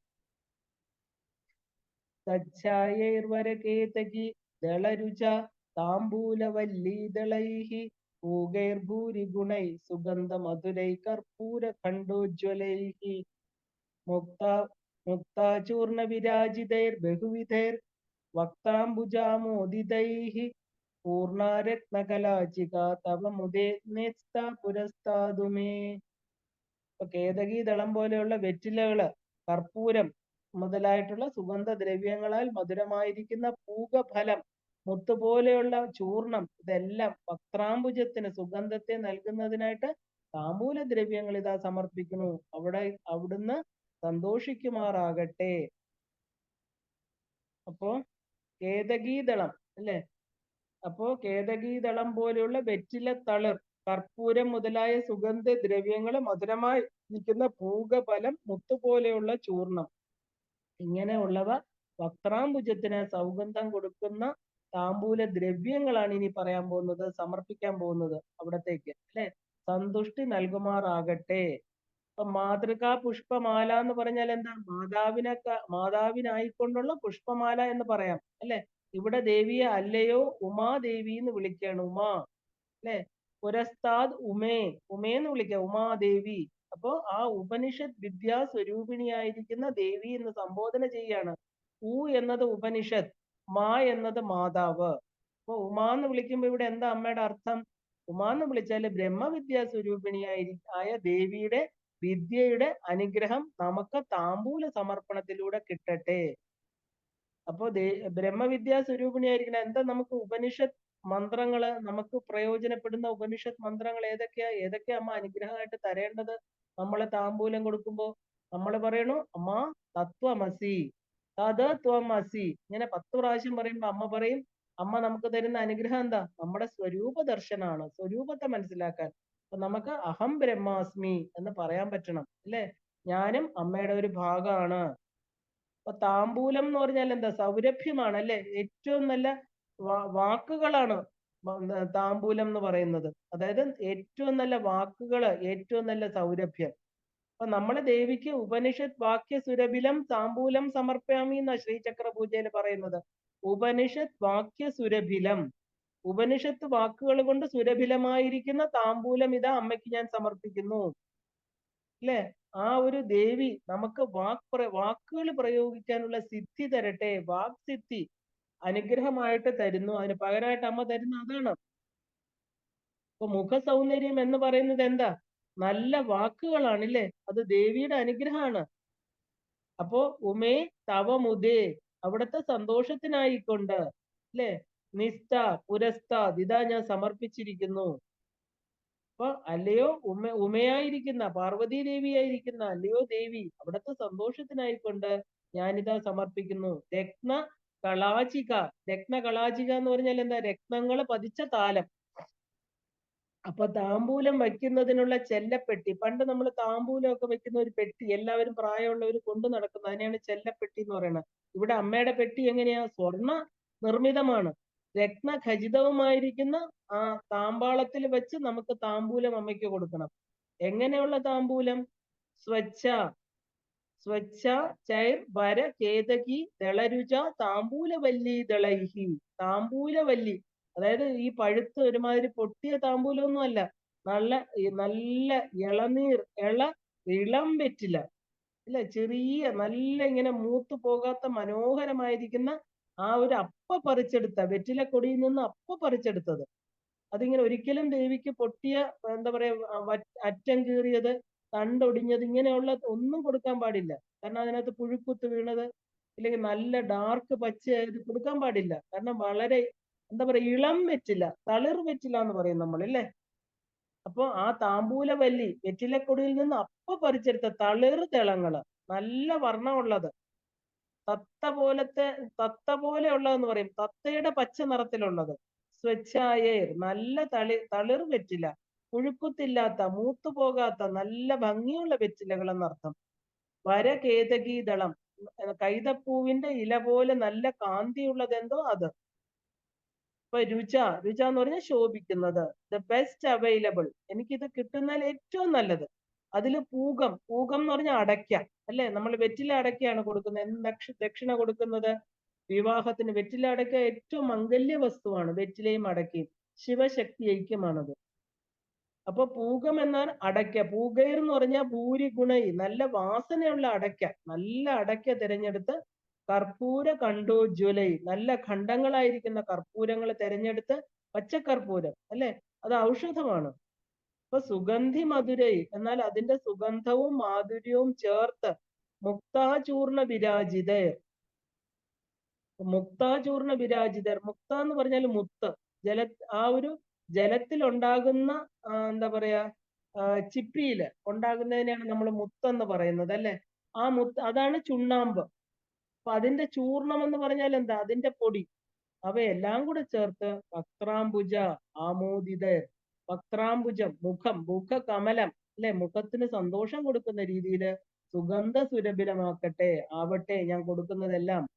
ഏലക്ക, ഗ്രാമ്പു ഒക്കെ പൊടിച്ച് ചേർത്ത്, എന്താ പറയാ, ആ ഒരു പനിനീര്, തേന്, ഇതെല്ലാം നമുക്ക് താമ്പൂലത്തിൽ ചേർക്കാം. 16 വസ്തുക്കൾ താമ്പൂലത്തിൽ ചേർക്കുന്നുണ്ട് ദേവിക്ക്, അല്ലെ? അമ്മയ്ക്ക് താമ്പൂല സമർപ്പണം വളരെ വളരെ വിശേഷമാണ്. ഇവൻ ലളിതാ സഹസ്രനാമത്തിലും അങ്ങനെ പറയുന്നുണ്ട് ഇല്ലേ? താമ്പൂലം എന്ന് പറഞ്ഞാൽ 16 വസ്തുക്കളാണ് അതിനകത്ത് വെക്കുന്നത്. ഇതെല്ലാം കൂടെ രത്ന എന്താ പറയാ ഒരു താമ്പാലത്തില് അല്ലെ, താമ്പാലത്തില് പൂർണ്ണമായിട്ട് നിറച്ചു വെച്ചിരിക്കണേ. അതെല്ലാം ഇങ്ങനെ ചുരുട്ടി ചുരുട്ടി ചുരുട്ടി റെഡിയാക്കി വെച്ചിരിക്കുക ഒരു രത്ന തട്ടത്തിന് നിറച്ച് അല്ലെ. തവം മുതേ നെസ്ത, അമ്മയുടെ സന്തോഷത്തിനായിട്ട് ഞാനിതാ സമർപ്പിക്കുന്നു. എല്ലാം റെഡിയാക്കി വെച്ചു. ഇപ്പൊ ഇതാ എന്താ ഭക്ഷണം കഴിഞ്ഞു ഇല്ലേ? ഇനി അമ്മയുടെ ആ ഒരു സുഗന്ധപൂരിതമായിട്ടുള്ള അമ്മ താമ്പൂലം ചർവണം ചെയ്യൂ, അമ്മയ്ക്ക് താമ്പൂലം സമർപ്പിക്കുന്നു ഞാനിതാ. പുരസ്താദ്, അമ്മയുടെ മുമ്പിൽ സമർപ്പിക്കുന്നു. അമ്മ അത് സന്തോഷത്തോടെ താമ്പൂല ചർവണം ചെയ്താലും ബ്രഹ്മവിദ്യാ സ്വരൂപിണിയായിരിക്കുന്ന അല്ലയോ ഉമേ, എനിക്ക് പകരം എനിക്ക് അമ്മ എന്താ പകരം തരേണ്ടത്? ആത്മജ്ഞാനമാകുന്ന ബ്രഹ്മവിദ്യ നൽകി അനുഗ്രഹിച്ചാലും വാക്സിദ്ധി തന്ന് അനുഗ്രഹിച്ചാലും അല്ലെ, അനുഗ്രഹം വാക്സിദ്ധിയായിട്ട് മധുരമുള്ള അറിവുകളായിട്ട് ഭവിക്കട്ടെ. എനിക്ക് അറിവുകള്, എനിക്ക് ജ്ഞാനമാണ് തരേണ്ടത് അമ്മ അല്ലെ. ഞാൻ അവിദ്യയാണ്. അങ്ങനെ ഒരു അവിദ്യാ നഗരത്തിലാണ് ഞാൻ താമസിക്കുന്നത്. കാരണം ഇതെന്താ സംസാരമാണ്. അവിടെ എനിക്കൊരു വെളിച്ചമായിട്ട് അല്ലെ, അമ്മയ്ക്ക് ദീപങ്ങൾ കൊടുത്തു, ഇപ്പൊ എനിക്ക് വെളിച്ചം വന്നു. ഇനി എന്താ അവിദ്യ മാറിയിട്ട് എനിക്ക് ജ്ഞാനപ്രകാശം ഉണ്ടാവട്ടെ. എനിക്ക് അമ്മയുടെ താമ്പൂലം, ആ താമ്പൂലം സമർപ്പിക്കുന്നതോടുകൂടി എന്റെ നാവിൽ നിന്ന് അമ്മയെ സ്തുതിച്ചുകൊണ്ടുള്ള, അമ്മയെ മാത്രം സ്തുതിച്ചുകൊണ്ടുള്ള, നോക്കുന്നിടത്തെല്ലാം അമ്മ മാത്രം, ആ ഒരു അനുഭവം എനിക്കുണ്ടാകട്ടെ. എന്റെ നല്ല വാക്കുകൾ ഒഴുകട്ടെ എന്റെ വായിന്ന് അല്ലെ. എനിക്ക് എല്ലാരെ കുറിച്ചും നല്ലത് പറയാൻ സാധിക്കട്ടെ. ആരിലും ഒരു തെറ്റും കാണാതെ എല്ലാവരും അമ്മയുടെ മക്കളാണ് അല്ലെ. അവിടെ വലിപ്പ ചെറുപ്പങ്ങളൊന്നുമില്ല. ആ അറിവ് അല്ലെ, ആ ആ ഭഗവാൻ പറയുന്ന പോലെ എല്ലാവരുടെ ഉള്ളിൽ ഇരിക്കുന്ന ഒരേ ശക്തിയാണെന്നുള്ള തിരിച്ചറിവ്. അപ്പോ ഭഗവാൻ പറയണു അഹമാത്മാ ഗുഡാകേശ അല്ലെ, ഞാന് ആത്മാവായിട്ട് എല്ലാവരുടെയും ഹൃദയത്തിൽ ഇരിക്കണു. ആ ആത്മാവ് തന്നെയാണ് നമ്മുടെ അമ്മ. അമ്മ തന്നെയാണ് എല്ലാവരുടെ ഹൃദയത്തിലും ഇരിക്കുന്നത്. ഈ അറിവ് എനിക്കുണ്ടാവട്ടെ. അപ്പൊ ഞാൻ ഈ പ്രപഞ്ചത്തെ, എനിക്ക് ശത്രുക്കളൊന്നില്ല, അവിടെ ദ്വൈതമില്ല, രണ്ടില്ല, ഒന്നാണ്. ഒന്നാണെന്ന് പറയുമ്പോ പിന്നെ എവിടെയാ ദുഃഖവും വിഷമവും കമ്പാരിസണും ഒക്കെ? ഒന്നുമില്ല. എവിടെ നോക്കിയാലും എന്റെ അമ്മ മാത്രം. ഈ താമ്പൂല സമർപ്പണം കൊണ്ട് അങ്ങനെ ഒരു ഭാവം എന്റെ ഉള്ളിൽ ഉണ്ടാകട്ടെ അമ്മേ, ഇത് അമ്മയ്ക്കായിട്ട് കൊണ്ട് സമർപ്പിക്കുന്നു. താമ്പൂലം കൊടുത്തു കഴിഞ്ഞു. ഇനിയിപ്പോ എന്താണ് അടുത്തത്? 13ാമത്തെ ശ്ലോകമാണ് അല്ലെ.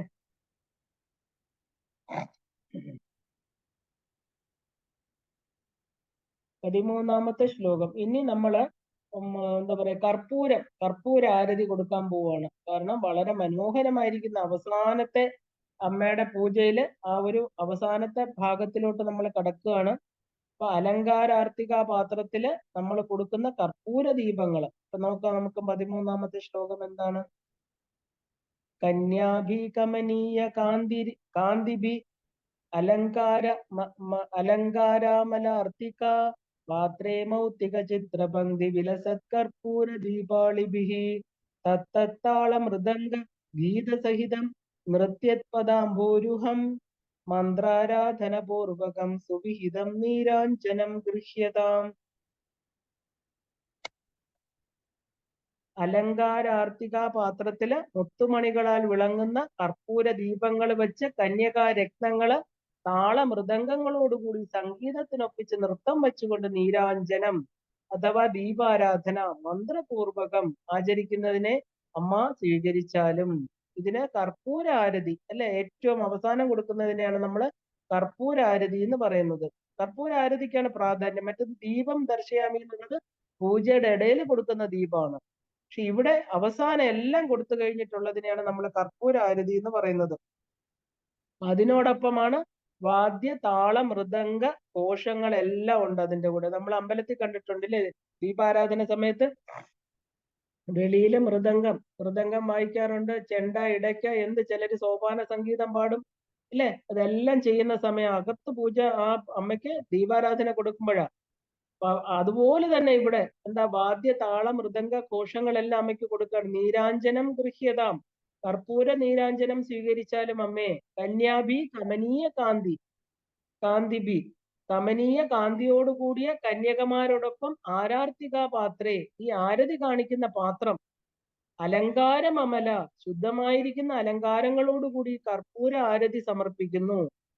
അപ്പൊ ദേവിയാണ് ഈ പ്രപഞ്ചത്തെ മുഴുവനും പ്രകാശിപ്പിക്കുന്നത് അല്ലെ.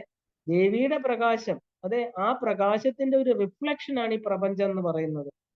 അപ്പം ദേവി ആരാ? സ്വപ്രകാശ രൂപിണിയാണ്, അല്ലെ? ആ സ്വപ്രകാശത്തിന്റെ ആ റിഫ്ലക്ഷൻ ആണ് ഈ പ്രപഞ്ചം എന്ന് പറയുന്നത്. ദേവി ആ ഒരു സ്വപ്രകാശ രൂപിണിയായ ദേവിയുടെ വിവിധ തത്വങ്ങളെ കാണുവാനുള്ളതാണ് ഈ ദീപാരാധന എന്ന് പറയുന്നത്. 36 തത്വങ്ങളിലൂടെയാണ് അമ്മ ഈ പ്രപഞ്ചം സൃഷ്ടിച്ചിരിക്കുന്നത്, അല്ലെ? അമ്മയ്ക്ക് വേറെ പ്രകാശത്തിന്റെ ആവശ്യമില്ല. അതുകൊണ്ടാണ് സ്വപ്രകാശം. അപ്പൊ അമ്മയുടെ പ്രതിബിംബമാണ് ഈ പ്രപഞ്ചം എന്ന് പറയുന്നത്. അപ്പൊ ഇവിടെ നമ്മൾ എന്ത് കാണണം? അമ്മ എങ്ങനെ ഈ ഒരു പ്രപഞ്ചമായിട്ട് തീർന്നു? അമ്മയുടെ 36 തത്വങ്ങൾ നമ്മൾ കാണണം ഇവിടെ. ആ ശിവൻ ശക്തി മുതല് ദേവി ഇരിക്കുന്ന മഞ്ചം മുതൽ താഴോട്ട് വന്ന് ഭൂപുരം വരെ വരുമ്പോ 36 തത്വങ്ങൾ കംപ്ലീറ്റ് ആയി. ജ്ഞാനേന്ദ്രിയങ്ങള്, കർമ്മേന്ദ്രിയങ്ങള്, മനസ്സ് എല്ലാം വന്നു. 24 തത്വങ്ങൾ എന്ന് പറയാറുണ്ട്. അതിനെ നമ്മൾ ഒന്നും കൂടെ വിശദീകരിച്ച് ഉപതത്വങ്ങളെ കൂടെ കൂട്ടുമ്പോൾ 36. കാശ്മീർ ശൈവിസത്തിൽ 36 തത്വങ്ങൾ. അപ്പൊ അമ്മയ്ക്ക് ദീപം കൊടുക്കുമ്പോൾ നമ്മൾ എന്താ കാണേണ്ടത്? കർപ്പൂര ആരതി, അല്ലെ? അവിടെ മനസ്സ് ഇല്ലാതായി. മനോലയ കർപ്പൂര നീരാഞ്ജനം സമർപ്പയാമി. അവിടെ മനസ്സില്ലാതായി തീർന്നു. ഇപ്പൊ എവിടെയാ? നമ്മൾ പൂർണ്ണമായിട്ട് ശരീരത്തിൽ നിന്ന് ഉയർന്ന ദേവിയുടെ ആ ഉയർന്ന തലത്തില് ചിന്താമണി ഗൃഹത്തിൽ എത്തിക്കഴിഞ്ഞു. അമ്മയുടെ തത്വങ്ങളെ കാണുകയാണ്. തത്വങ്ങളാകുന്ന 36 തത്വങ്ങളാകുന്ന 36 സോപാനങ്ങള്. അമ്മയുടെ ആ മഹാപീഠത്തിലേക്കുള്ള 36 തത്വങ്ങളാണ് 36 പടികളായിട്ട് കിടക്കുന്നത്, അല്ലെ? അമ്മയുടെ മഹാവിദ്യാപീഠം, ശിവകാമേശ്വരംഗത്തിൽ ഇരിക്കുന്ന ആ മഹാവിദ്യാപീഠത്തിലേക്ക് ഒരു തിരസ്കരണിയാകുന്ന മായ മറച്ചിട്ടുണ്ട്. ആ 36 തത്വങ്ങളെ നമ്മൾ എപ്പോഴറിയണോ? ആ തത്വമസി മഹാവാക്യത്തെ അറിയുന്നു. നമ്മൾ എന്തായി തീർന്നു? അഹം എന്നുള്ള ബോധം, അഹം എന്നുള്ളത് അഹം ബ്രഹ്മാസ്മി ആയി തീർന്നു. ഞാനും അതിന്റെ ഭാഗമാണ്. ആ തത്വത്തെ അറിയാണ് നമ്മള്. അപ്പൊ കർപ്പൂരം കൊടുക്കുമ്പോൾ നമ്മൾ ഇതാണ് ദേവിക്ക് സമർപ്പിക്കേണ്ടത്, അല്ലെ? പ്രകാശ രൂപിണിയായിരിക്കണം, സ്വപ്രകാശ രൂപിണിയായിരിക്കണം, അല്ലയോ അമ്മേ? അമ്മയുടെ വിവിധ തത്വങ്ങളെ കാണാൻ അത്രയും ഉയർന്ന മനസ്സ് വേണം നമുക്ക് തത്വങ്ങളെ കാണണമെങ്കിൽ, അല്ലെ? തത്വം ഉണ്ടെന്നറിയണം. ഞാൻ ഈ തത്വത്തിൽ നിർമ്മിതമാണ് എന്റെ ശരീരം എന്നറിയണം. അപ്പൊ ഈ ദീപാരാധന എന്താ? നമുക്ക് ദേവിയെ കാണിച്ചു തരണോ? ആരാണ് ദേവി, അല്ലെ? ഈ ദീപാരാധന ദേവിക്കല്ല. എവിടെയാ കൊടുക്കുന്നത്? നമ്മുടെ ഉള്ളില്. നമുക്ക് തന്നെയാണ് ദീപാരാധന ചെയ്യുന്നത്. അപ്പൊ ഗുരു ദേവി തത്വത്തെ നമ്മുടെ ഉള്ളിൽ പ്രകാശിപ്പിക്കുകയാണ് ഇതുകൊണ്ട് ചെയ്യുന്നത്. അത് തൊട്ട് കണ്ണിൽ വെക്കുമ്പോ നമ്മൾ എന്താ ദീപാരാധന ചെയ്യുന്നത്? സാധാരണ ദീപം ആ ഒരു ദേവിയുടെ ശ്രീചക്രം അല്ലെങ്കിൽ ദേവിയുടെ പടം, ഇതിലൊക്കെ നമ്മൾ 3 പ്രാവശ്യം നമ്മൾ ഉഴിയും, അല്ലെ? 3 പ്രാവശ്യം. എന്താ? നമ്മുടെ 3 തലങ്ങള്, ജാഗ്രത, സ്വപ്നം, സുഷുപ്തി തുടങ്ങി എന്തൊക്കെ 3 ഉണ്ടോ, അല്ലെ? ജ്ഞാനജ്ഞാതൃജ്ഞേയം എല്ലാം തന്നെ അതിനെ അതിക്രമിച്ചു കഴിഞ്ഞു. ദീപാരാധന എന്ന് പറഞ്ഞ 3 പ്രാവശ്യം ചുറ്റുമ്പോൾ നമ്മളത് സാധാരണ വലതു ഭാഗത്തോടുകൂടി പോകുമ്പോൾ ഞാൻ അമ്മയെ പ്രദക്ഷിണം ചെയ്യുന്നു. പിന്നെ നമ്മൾ അതിനെ തിരിച്ചാവുമ്പോഴെന്താ ചിന്തിക്കുന്നത്? തിരിച്ചകത്തേക്കുള്ള യാത്രയാണ്, അല്ലെ? അത് കഴിഞ്ഞിട്ട് എന്താ ചെയ്യുന്നത്? തൊട്ട് കണ്ണിൽ വെക്കുന്നു. അപ്പൊ ഈ തൊട്ട് കണ്ണിൽ വെക്കുന്ന എന്തിനാ? ഈ കാഴ്ച ഒരിക്കലും എന്നിൽ നിന്ന് പിരിയാതിരിക്കട്ടെ. എവിടെയും എല്ലായ്പ്പോഴും ദേവീ ദർശനം എല്ലാത്തിലും എനിക്കുണ്ടാകട്ടെ. അപ്പൊ നമുക്ക് കൊടുക്കുന്ന ദീപാരാധന അമ്മയ്ക്ക് ദീപാരാധനയുടെ ആവശ്യമില്ല. അമ്മ ദീപസ്വരൂപിണിയാണ്, സ്വയം ജ്യോതിയാണ്, ആത്മജ്യോതിയാണ്. അവിടെ ഒരു ദീപവും കൊടുക്കേണ്ട ആവശ്യമില്ല. നമ്മുടെ ഉള്ളിലെ ജ്യോതിയെ പ്രകാശിപ്പിക്കുകയാണ്. അപ്പൊ ഈ കാഴ്ച ഞാൻ ഇപ്പൊ കണ്ട അമ്മയ്ക്ക് ഇപ്പൊ എന്തെല്ലാം കൊടുത്തു അവസാനം എന്റെ മനസ്സതിൽ ലയിച്ചു. അമ്മയ്ക്ക് കൊടുത്തില്ലേ? ആ അമ്മയായിട്ട് തീർന്നു. ഇനി ഈ കാഴ്ച ഒരിക്കലും എന്റെ ഉള്ളിൽ നിന്ന് പോവരുതേ അമ്മ. അത് എന്റെ കണ്ണിൽ തന്നെ ഇരിക്കട്ടെ. ഇതാണ് കർപ്പൂര ആരാധനയുടെ തത്വം എന്ന് പറയുന്നത്. ദേവീ ദർശനം, എല്ലായിടത്തും ദേവീ ദർശനം. അപ്പൊ ദീപം എന്ന് പറഞ്ഞാൽ ജ്ഞാനത്തിന്റെ പ്രതീകമാണ്, അല്ലെ? അത് സദാ എന്റെ ബുദ്ധിയിൽ ഉണ്ടായിരിക്കട്ടെ. അവിടെ മനസ്സില്ല. ഇപ്പൊ പറയുന്നത് എന്താ? ബുദ്ധിയിൽ ഉണ്ടായിരിക്കട്ടെ, ഞാൻ അറിയട്ടെ. കാരണം എന്റെ ബുദ്ധിയിൽ, മനസ്സെന്ന് പറയുമ്പോൾ വീണ്ടും വികാരങ്ങൾ വരുമ്പോൾ ഇത് മറന്നു പോകരുത്. കാരണം ഇത് ബുദ്ധിയിൽ ഉറച്ചിരിക്കട്ടെ. അത് ഉണ്ടായിരിക്കണം. ഇതിന്റെ പ്രതീകാത്മകമായിട്ടാണ് നമ്മൾ കർപ്പൂര ആരതി ചെയ്യുന്നത്. അപ്പൊ ഗന്ധം സ്പർശയാമി, ദീപം ദർശയാമി, ധൂപം ആഘ്രാപയാമി, അല്ലെ? അപ്പൊ ഇതെല്ലാം നമ്മൾ കൊടുക്കുന്നത് എന്തിനാ? പടിയായിട്ട് നമ്മൾ ദേവിയിലേക്ക് എത്തിച്ചേരാൻ, ദേവിയായിട്ട് തീരാൻ. അതില് ആ മഹാദീപ സ്വരൂപിണിയില് നമ്മുടെ ആത്മജ്യോതിയാകുന്ന ചെറിയ ജ്യോതിയെ ലയിപ്പിക്കാൻ. ഇതിനാണ് നമ്മൾ ഇതെല്ലാം കൊടുത്തു വരുന്നത്. ഇനിയിപ്പൊ അമ്മയ്ക്ക് എന്താ കൊടുക്കാൻ പോകുന്നത്? തത്തത്താള മൃദംഗ ഗീത സഹിതം. തത് എന്ന് പറഞ്ഞാൽ എന്താ? അതിനനുസരിച്ചുള്ള മൃദംഗത്തോടു കൂടിയുള്ള, ഗീതത്തോടു കൂടിയുള്ള, മന്ത്രത്തോടു കൂടിയുള്ള നൃത്യ പാദാംബോരുഹം, നടനം ചെയ്തുകൊണ്ട്. ചില പൂജാരിമാര് മന്ത്രാരാധന പൂർവകം ആരതി ചെയ്യും. നമ്മളിങ്ങനെ അവര് കണ്ടിട്ടുണ്ടല്ലേ, ഇങ്ങനെ കാലുകളുടെ പല നൃത്ത ചുവടുകൾ വെച്ചിട്ടാണ് ദേവിക്ക് ആരതി സമർപ്പിക്കാറ്. അപ്പോ സുവിഹിതം എന്ന് പറഞ്ഞാൽ ശ്രദ്ധയോടെ ഭക്തിയോടെ നന്നായിട്ട് ചെയ്യുന്ന ഈ ദീപാരാധന അമ്മ സ്വീകരിച്ചാലും, അല്ലയോ അമ്മേ സ്വീകരിക്കൂ. ദീപാരാധന അല്ലെ, ഏറ്റവും അവസാനത്തെ കർപ്പൂര ലയ നീരാഞ്ജനം സമർപ്പയാമി. അമ്മയ്ക്ക് അങ്ങനെ എന്താ പറയാ, ദീപാരാധന സമർപ്പിച്ചു. അപ്പൊ നീരാഞ്ജനം അല്ലെ, ആ സംഗീതത്തിനൊപ്പിച്ച് നൃത്തം വച്ചുകൊണ്ട് നീരാഞ്ജനം സമർപ്പിച്ചു. ഇനിയോ, ഇനി 14-ാമത്തെ ശ്ലോകമാണ്. ഇനി എന്താണ് അടുത്തത് കൊടുക്കാൻ പോകുന്നത്?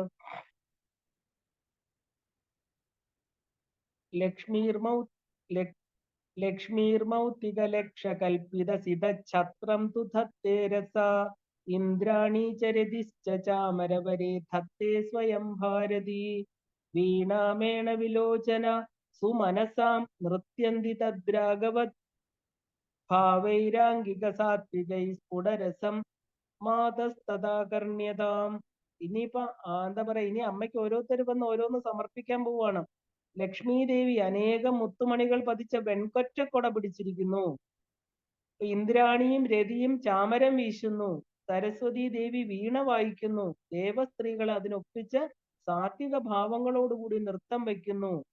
അല്ലയോ അമ്മേ അംബികെ, അമ്മ ഇത് കേട്ട് അല്ലെ, ഈ സന്തോഷത്തില് അമ്മയും ഭാഗവക്കാവൂ, അമ്മയും കൂടെ അതിൽ ചേരൂ എന്ന് പറയാണ്. ഇവിടെ ലക്ഷ്മി ദേവി എന്താണ് ചെയ്യുന്നത്? മുത്തുമണി പതിച്ച വെൺകൊറ്റക്കുട പിടിച്ചിരിക്കുന്നു. ഇന്ദ്രാണി രതി ചാമരം വീശുകയാണ് അവര്. സരസ്വതി ദേവി വീണ വായിക്കുന്നു. ദേവസ്ത്രീകൾ അതിനൊപ്പിച്ച് സാത്വിക ഭാവങ്ങളോടുകൂടി നൃത്തം വയ്ക്കുന്നു. അമ്പേ, അല്ലയോ അംബികെ, അത് കേട്ട് ആനന്ദിച്ചാലും. അപ്പൊ ഈ ഉപചാരങ്ങളെല്ലാം ഭക്തിപൂർവം ചെയ്തു വരുമ്പോ നമ്മുടെ അന്ധകരണം ശുദ്ധമായി എന്നർത്ഥം. അപ്പൊ ഈശ്വര പ്രാപ്തിക്ക് സജ്ജമായി കഴിഞ്ഞു അല്ലെ. അതിനെയാണ് നമ്മൾ അവസാനം കർപ്പൂര ലയം എന്ന് പറഞ്ഞിട്ട് മനസ്സിലാക്കിയത്. കാരണം എന്താ, അവസാനത്തെ ആചാരമാണ് നമ്മൾ കർപ്പൂര ആരതി അല്ലെ. കർപ്പൂര ലയം കൊണ്ട് മനസ്സില്ലാതെയായി. ഗുരു ദേവിയെ ദർശിപ്പിച്ചു തന്നു, ദേവിയെ കാണിച്ചു തന്നു. എവിടെ ഇരിക്കുന്നത്? നമ്മുടെ മനസ്സില്. ശങ്കര ഭഗവത്പാദര് പറയണു, എന്താ, നിങ്ങളുടെ മനസ്സിലാണ് അമ്മ ഇരിക്കുന്നത്, ഈ അമ്മയെ കാണൂ അല്ലെ. ഗുരു തരുന്ന ദീപാരാധന ഈശ്വരനെ പ്രകാശിപ്പിക്കുന്ന ഉപനിഷത്ത് മഹാവാക്യങ്ങൾ തന്നെയാണ്. കാരണം ആത്മജ്യോതി അഥവാ ആ ഒരു അധ്യാത്മ ദീപം അത് ജ്വലിക്കുന്നത് പോലെ ഈശ്വരനെ പ്രകാശിപ്പിച്ചു തരുന്നു ഗുരു കടാക്ഷം എന്ന് പറയുന്നത് അല്ലെ. ഈശ്വര തത്വത്തെ സാക്ഷാത്കരിക്കുകയാണ് നമ്മൾ അവിടെ. ദീപാരാധന അവസാനം വച്ചിരിക്കുന്നത് എന്തിനാ?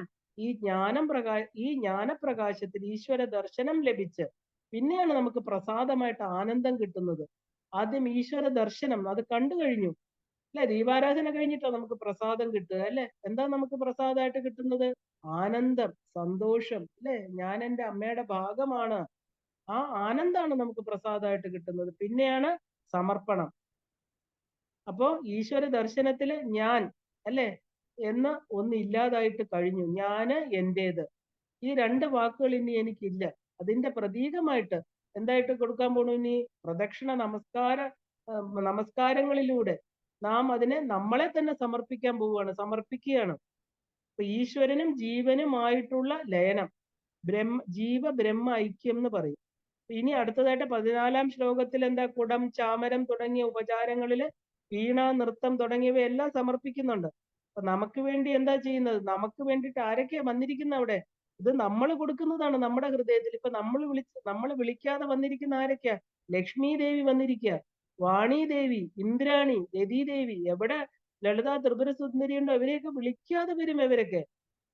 കാരണം അവരൊക്കെ വന്നിട്ട് എന്താ ചെയ്യുന്നത്? വാദ്യഘോഷങ്ങളൊക്കെ സമർപ്പിക്കുകയാണ്. ലക്ഷ്മീർ മൗക്തിക ലക്ഷകൽപിത സിതാഛത്രം തു ധത്തേ രസ.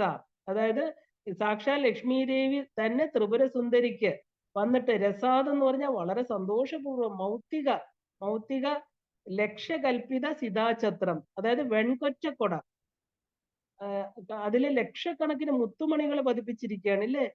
ദേവി എവിടുന്നാ വന്നത്? മഹാലക്ഷ്മി വന്നത് പാൽക്കടലിൽ നിന്നാണ് അല്ലേ. അപ്പൊ ആ ഒരു എന്താ പറയാ, പാൽക്കടൽ കടഞ്ഞപ്പോ പൊങ്ങി വന്ന ആളാണ്. അപ്പൊ സാക്ഷാൽ പാൽക്കടലിന്റെ പുത്രിയായിരിക്കുന്ന ലക്ഷ്മി ദേവി എന്താ കൊടുക്കുന്നത്? വെൺകൊറ്റക്കുട കൊണ്ടുവന്നിരിക്കുകയാണ്. സിതം എന്ന് പറഞ്ഞാൽ വെളുത്തത്, അസിതം എന്ന് പറഞ്ഞാൽ കറുപ്പ്. ഇവിടെ വെളുത്ത പട്ടുകുട അല്ലെ, അതിൽ നിറച്ച് എന്താ വെച്ചിരിക്കുന്നത്? മുത്തുമണികൾ പതിപ്പിച്ചിരിക്കുന്നു. അപ്പൊ സ്വർണദണ്ഡം, അതാണ് പിടി. അപ്പൊ അങ്ങനെ അമൂല്യമായിട്ടുള്ള ഒരു കുട ലക്ഷ്മി ദേവി വളരെ സന്തോഷത്തോടു കൂടി ലളിതാംബികയ്ക്ക് കൊണ്ടുവന്ന് അമ്മയ്ക്ക് ഇങ്ങനെ കൊട പിടിച്ച് നിൽക്കുകയാണ്. ലളിതാ സഹസ്രനാമം എന്താ പറയുന്നത്? ചാമര രമാവാണി സവ്യ ദക്ഷിണ സേവിത. അപ്പൊ ഇടതും വലതും ലക്ഷ്മിയും സരസ്വതിയും കയ്യില് ചാമരം പിടിച്ച് ദേവിക്ക് വീശുന്നു. ഇന്ദ്രാണീച്ച രതിശ്ച ചാമര വരെ. ഇവിടെ 2 ചാമരങ്ങള് അല്ലെ. എന്താ ചാമരം എന്ന് പറഞ്ഞാല്? ചാമരം അല്ലെ, ചമരിയിൽ നിന്നെടുത്ത. ചമരം എന്ന് പറഞ്ഞാൽ ഒരു മൃഗമാണ്, യാക്ക് എന്ന് പറയും അല്ലെ. ആ ഒരു മഞ്ഞുമലയിലൊക്കെ താമസിക്കുന്ന മൃഗമാണ് യാക്ക്. അപ്പൊ അതിന്റെ രോമം കൊണ്ടുണ്ടാക്കിയത്, അതിൽ നിന്ന് കിട്ടുന്നത് അതിന്റെ രോമം കൊണ്ടുണ്ടാക്കിയതിനാണ് ചാമരം. അപ്പൊ നല്ല വെളുത്തിരിക്കും അല്ലെ, വെളുത്ത ചാമരം. ഹിമാലയത്തിലെ ഉയർന്ന പ്രാന്തപ്രദേശങ്ങളിലാണ് ഈ യാക്ക്. ഐസിൽ ജീവിക്കുന്ന മൃഗങ്ങളാണ്. ഇവരുടെ ഉടലിൽ അഴുക്കൊന്നുമില്ല. ഐസിൽ എവിടെ അഴുക്കുണ്ടാവുക? അപ്പൊ ഏറ്റവും ഉയർന്നതെന്ന് പറഞ്ഞാൽ അഴുക്കില്ലാത്ത ചാമരം കൊടുക്കുന്നു. അഴുക്കില്ലാത്ത ആ ഒരു ചാമരം വെച്ചാ വേയിക്കുന്നത്. ഈ ഈ മൃഗത്തിന്റെ തോലിനകത്ത് ഒരു ശകലം പോലും അഴുക്കില്ല, അഴുക്ക് പറ്റുന്നില്ല. വളരെ ഫ്രഷ് ആയിട്ടിരിക്കും. കാരണം എന്താ? അവർ ഐസിലാ താമസിക്കുന്നത് അല്ലെ. അങ്ങനെ രാജകീയമായിരിക്കുന്ന ഒരു വീശറി. ഇന്ദ്രാണി ഒപ്പം കാമദേവ പത്നിയായിരിക്കുന്ന രതീദേവി എത്തിയിട്ടുണ്ട് ഇതും കൊണ്ട്. അപ്പൊ ദേവിക്ക് വെൺചാമരം വീശാനാണ് അവർ വന്നിരിക്കുന്നത്. വീണ ആരാണ്? വീണയുടെ സ്വയം എപ്പോഴും ആരാ? ഭാരതി അല്ലെ. ആരും വിളിക്കാതെ തന്നെ സരസ്വതി ദേവി ആ ഒരു തന്റെ കച്ചബി എന്ന് പറയുന്ന വീണയുമായിട്ട് ഓടിയെത്തിയിരിക്കുകയാണ് അമ്മയ്ക്ക് വേണ്ടി വീണ വായിക്കാൻ വേണ്ടി. ദേവിയെ തന്റെ കഴിവുകൾ മുഴുവനും ദേവിയുടെ മുന്നിൽ പ്രദർശിപ്പിക്കാനായിട്ട്. അപ്പൊ ഭാരതീ ദേവി എല്ലാ കലകളുടെ സ്വരൂപമാണ് അല്ലെ. ആ ദേവി അമ്മയെ സ്വയം സന്തോഷിപ്പിക്കാനായിട്ട് എത്തിയിരിക്കുന്നു. വീണ വായിക്കുന്നു. ഏണ വിലോചന സുമനസ. സുമനസ്സുകൾ എന്ന് പറഞ്ഞ ദേവന്മാര്, ബ്രാഹ്മണര്, നല്ല മനസ്സുള്ളവര് അല്ലെ. ഏണ വിലോചന, മാനിനെ പോലെയുള്ള ചഞ്ചലമായ കണ്ണുകളോട് കൂടിയവർ, ചഞ്ചലാക്ഷികളായിരിക്കുന്ന ദേവസ്ത്രീകള്, അപ്സരസ്സുകള്, അവര് ദേവിക്ക് നൃത്തം ചെയ്ത് ദേവിയെ സന്തോഷിപ്പിക്കുന്നു. സരസ്വതി ദേവി വീണ വായിക്കുന്നു. രാഗത്തിന് ആ ഒരു സരസ്വതി ദേവി വീണ വായിക്കുന്ന രാഗത്തിനനുസരിച്ച് ഭഗവതിയെ നൃത്തം ചെയ്ത് സന്തോഷിപ്പിക്കുന്നു. അപ്പോ ഇവരെന്താണ് ചെയ്യുന്നത്? ആ ഒരു ആംഗികം, സാത്വികം തുടങ്ങിയ രസങ്ങളെ കൊണ്ട് സ്ഫുടമാക്കിയ രസങ്ങള്, അതായത് നവരസങ്ങൾ എന്നർത്ഥം. ആംഗികം എന്ന് പറഞ്ഞാൽ അംഗചലനങ്ങൾ പ്രകടിപ്പിക്കുന്നതിനാണ് ആംഗികം. സാത്വികം എന്ന് പറഞ്ഞാല് സൂക്ഷ്മ ശരീരം കൊണ്ടുള്ള പ്രകടനം. അത് വളരെ ബുദ്ധിമുട്ടാണ്. നല്ല പ്രാവീണ്യമുള്ള ഒരു കലാകാരിക്ക് മാത്രമേ തന്റെ സൂക്ഷ്മ ശരീരം കൊണ്ട് ഇങ്ങനെ ഓരോന്ന് പ്രകടിപ്പിക്കാൻ പറ്റൂ. അതായത് പത്മാ സുബ്രഹ്മണ്യം പോലെയൊക്കെ വളരെ വർഷങ്ങളായിട്ട് ചെയ്തവർക്ക് ചെറിയ ചെറിയ അംഗചലനങ്ങൾ, സാധാരണ അംഗചലനങ്ങളെയാണ് നമ്മൾ നൃത്തം എന്ന് പറയുക. അല്ല, ഇത് ഉള്ളിൽ നിന്ന് വരുന്ന ചില ഭാവങ്ങൾ അവർ പ്രകടിപ്പിക്കും. വർഷങ്ങളായിട്ടുള്ള പ്രാവീണ്യം കൊണ്ട് സിദ്ധിക്കുന്നതാണത്. അപ്പൊ അങ്ങനെ അതാണ് സാത്വികം എന്ന് പറയുക. സാത്വിക രസങ്ങള് പ്രകടിപ്പിക്കുന്നത് ഇതെല്ലാം തന്നെ എന്തിനു വേണ്ടിയിട്ടാ? മാതസ്തഥാകർണ്യതാം. കാരണം ഈ കലാകാരികളെല്ലാം തന്നെ വെച്ച് ദേവിക്ക് എന്താ പറയാ, നമ്മൾ എത്ര പേരെ നമ്മൾ വിളിക്കാതെ വന്നത് നമ്മുടെ ഹൃദയത്തില്. അമ്മ ഇരിക്കുമ്പോ ഇങ്ങനെ 30 ദേവകളും വന്നു ചേരും അമ്മയ്ക്ക് വേണ്ടി. അത് സമർപ്പിക്കാം, ഇത് സമർപ്പിക്കാം എന്ന് പറഞ്ഞ് നമ്മൾ കൊടുക്കുന്നതിനേക്കാളും നമുക്കങ്ങനെ കോമ്പറ്റീഷൻ ഒന്നും ഇല്ല അല്ലേ. അവര് വന്നു, അവരും കൊടുക്കട്ടെ, എനിക്കും എന്റെ അമ്മയ്ക്ക് കൊടുക്കാൻ സാധിക്കട്ടെ, ഇതായിരിക്കണം നമ്മുടെ ഒരു ആഗ്രഹം. വിളിക്കാതെ ആരൊക്കെയാ വന്നത്? ഇന്ദ്രാണി വന്നു, രതി വന്നു, സരസ്വതി ദേവി വന്നു, ലക്ഷ്മി വന്നു. അവരുടെ കയ്യിലിരിക്കുന്നതൊക്കെ ഉയർന്ന ഉയർന്ന സാധനങ്ങൾ അല്ലെ. ഇതെല്ലാം കൊണ്ടുവന്നു ഏറ്റവും ഉയർന്ന കലാകാരികൾ വന്ന് ദേവിക്ക് വാദ്യം, ഘോഷം, നൃത്തം, ഗീതം എല്ലാം സമർപ്പിക്കണം. അമ്മ ഇത് കേട്ട് ആനന്ദിച്ചാലും എനിക്കിതൊന്നും തരാനുള്ള കഴിവില്ല, ഞാൻ കണ്ടു നിൽക്കുകയാണ്, ഞാനും തരും എന്നെ കൊണ്ട് പറ്റുന്ന പോലെ. മാതസ്തഥാകർണ്യതാം. അവിടുന്ന് ആനന്ദിക്കണേ അമ്മ, സന്തോഷമായിട്ടിരിക്കണേ. നമുക്കില്ലാത്തത് വേറൊരാൾ കൊടുത്ത സന്തോഷത്തോടെ കണ്ടുകൊണ്ടിരിക്കുക അല്ലേ. നമുക്കില്ല, അത് കൊടുക്കുന്നില്ല. ലക്ഷ്മി വാണിയൊക്കെ വിളിച്ചാൽ നമ്മൾ വിളിച്ചാൽ വരുമോ? ആലോചിക്കേണ്ടതാണ് ഇല്ലേ. അവര് വിളിക്കാതെ വന്നിരിക്കുന്നെന്നാ പറയുന്നത്. അപ്പൊ നമ്മുടെ മനസ്സിൽ ഇവരൊക്കെ വന്നിരിക്കുക. ഇവരെല്ലാം വന്ന് അവരെ കൊണ്ട് പറ്റുന്നത് പോലെയുള്ള എന്താ പറയാ ഉപചാരങ്ങളെല്ലാം തന്നെ ദേവിക്ക് കൊടുക്കുകയാണ്. അപ്പോ നമ്മള് ഏകദേശം ഉപചാരങ്ങളെല്ലാം തീർന്നു അല്ലേ. കാരണം ഇനിയുള്ള രണ്ട് ശ്ലോകങ്ങൾ ഏറ്റവും പ്രധാനമാണ്. മന്ത്രപൂരിതമായിരിക്കുന്ന ഹ്രീങ്കാരത്രയം അടങ്ങിയ ദിവ്യ മന്ത്രങ്ങളെ കൊണ്ട് ഉപാസിക്കേണ്ട മന്ത്രങ്ങളാണ്. 2 ശ്ലോകങ്ങളും കൂടെയാണ് ഇതിന്റെ അവസാനമായിട്ട്. പിന്നെ ഒരു എന്താ പറയാ ലാസ്റ്റ് ആയിട്ട് ഒരു സങ്കല്പ ശ്ലോകമാണ് ലാസ്റ്റിൽ പറഞ്ഞിരിക്കുന്നത്. അപ്പൊ അത് നമുക്ക് എന്താ പറയാ, അത് കുറച്ച് നീണ്ടതാണ്. ഈ ഹ്രീങ്കാരത്രയം എന്താണെന്ന് നമ്മൾ അറിയണം. പിന്നെ ദേവിക്കൊരു സമർപ്പണം. അപ്പോ ഈ 15-ാമത്തതും 16-ാമത്തതുമായിട്ടുള്ള ശ്ലോകം നമുക്ക് നാളെ ദേവിക്ക് സമർപ്പിക്കാം. അതിന്റെ കൂടെ തന്നെ ഇപ്പൊ ദേവിയുടെ ക്ഷമാപണം നമ്മൾ കണ്ടു. ഇപ്പൊ ദേവിക്ക് 16 ഉപചാരങ്ങൾ കൊടുക്കുന്നു. ദേവിയുടെ അടുത്തേക്ക് എത്തി. ഇനി നമ്മൾ ദേവിയുടെ കുറച്ച് സൂക്ഷ്മമായിരിക്കുന്ന കാര്യങ്ങളും കൂടെ സൂക്ഷ്മ തലത്തില്, ശ്രീചക്രം എന്താണ്, എന്താണ് ശ്രീവിദ്യ ഉപാസന, അതിൽ ഇതുവരെ നമ്മൾ ചിന്തിച്ചിട്ടില്ലാത്ത കുറച്ചുകൂടെ സൂക്ഷ്മ തലത്തിലേക്ക് നമുക്ക് സഞ്ചരിച്ച് നമുക്ക് ദേവിയെ കാണാൻ ശ്രമിക്കാം. അത്രേ എനിക്ക് പറയാൻ പറ്റുള്ളൂ. കാരണം ദേവിയെ ഉപാസിക്കുന്നവർക്ക് ഇത്രയും നമ്മൾ കേട്ട് വന്ന സ്ഥിതിക്ക് കുറച്ച് ദേവിയെ കുറിച്ചുള്ള സൂക്ഷ്മ തലങ്ങളിലേക്കുള്ള അമ്മയുടെ മന്ത്രസ്വരൂപം, കാരണം ഈ 15-ാമത്തെ ഇത് പറയുന്ന ഹ്രീങ്കാരത്രയ സമ്പുടേന മനനോപാസ്യതേ ത്രയീ ത്രയീ എന്നൊക്കെ വിളിക്കുക അമ്മേ. കാര്യം മൗലിഭിർ വാക്യലക്ഷണതനു, കാരണം അതൊക്കെ വളരെ വളരെ ഉയർന്ന ശ്രീവിദ്യാ മന്ത്രത്തിന്റെ ആ ഒരു ബേസിക് ഇതിലോട്ട് പോവാണ്. ഈ 3 കൂടത്രേ കളേബര എന്ന് പറയുന്ന പോലെ അമ്മയുടെ ആ ശരീരത്തെ എങ്ങനെയാണ്, മന്ത്രശരീരത്തെ എങ്ങനെയാണ് നമ്മൾ കാണേണ്ടത്. നാളെ നമുക്കിത് ചൊല്ലി സമർപ്പിക്കുന്നതിന്റെ കൂട്ടത്തിൽ തന്നെ ഇതിന്റെ കുറച്ച് സൂക്ഷ്മാർത്ഥങ്ങൾ, നമ്മളെ കൊണ്ട് എന്താണ് ശ്രീവിദ്യ എന്നും ആ ശ്രീവിദ്യ തത്വം എന്താണ്, ശരീരമായിരിക്കുന്ന ശ്രീചക്രം എന്താണെന്നൊക്കെ നമ്മളെ കൊണ്ട് പറ്റുന്ന പോലെ അമ്മയെ മനസ്സിലാക്കി കൂടുതൽ ഇത് കൊടുക്കുമ്പോൾ, നമ്മുടെ ഉപചാരങ്ങൾ കൊടുക്കുമ്പോൾ എത്രത്തോളം അമ്മയായിട്ട് അടുക്കാൻ പറ്റുമോ അത്രത്തോളം ഈ ഒരു സാഹചര്യം ഇപ്പൊ നമുക്ക് വീണ് കിട്ടിയ ഒരു ഭാഗ്യമാണ്. ഈ കർക്കിടക മാസത്തില് നമുക്ക് ഈ ദേവി ഉപാസന എന്ന് പറയുന്നത് വളരെ ഉയർന്ന തരത്തിലാണ്. അപ്പൊ അത് നമുക്കും ആ തലത്തിൽ അമ്മയെ ഉപാസിച്ചുകൊണ്ട് ഉയർന്ന മന്ത്രങ്ങളെ കിട്ടിയ, ഉയർന്ന യന്ത്രത്തെ പൂജിക്കുന്ന, ശ്രീചക്രത്തെ പൂജിക്കുന്ന, ശ്രീചക്ര സ്വരൂപിണിയായിരിക്കുന്ന, ശ്രീവിദ്യ സ്വരൂപിണിയായിരിക്കുന്ന അമ്മയെ നമുക്ക് കൂടുതൽ അറിയാനായിട്ടുള്ള അവസരം അമ്മ തന്നെ തരട്ടെ എന്ന് പറഞ്ഞുകൊണ്ട് എല്ലാവർക്കും ദേവിയുടെ പൂർണ്ണ അനുഗ്രഹം കിട്ടട്ടെ എന്ന് പറഞ്ഞുകൊണ്ട് നമുക്കിവിടെ നിർത്താം. ശ്രീമാത്രേ നമഃ.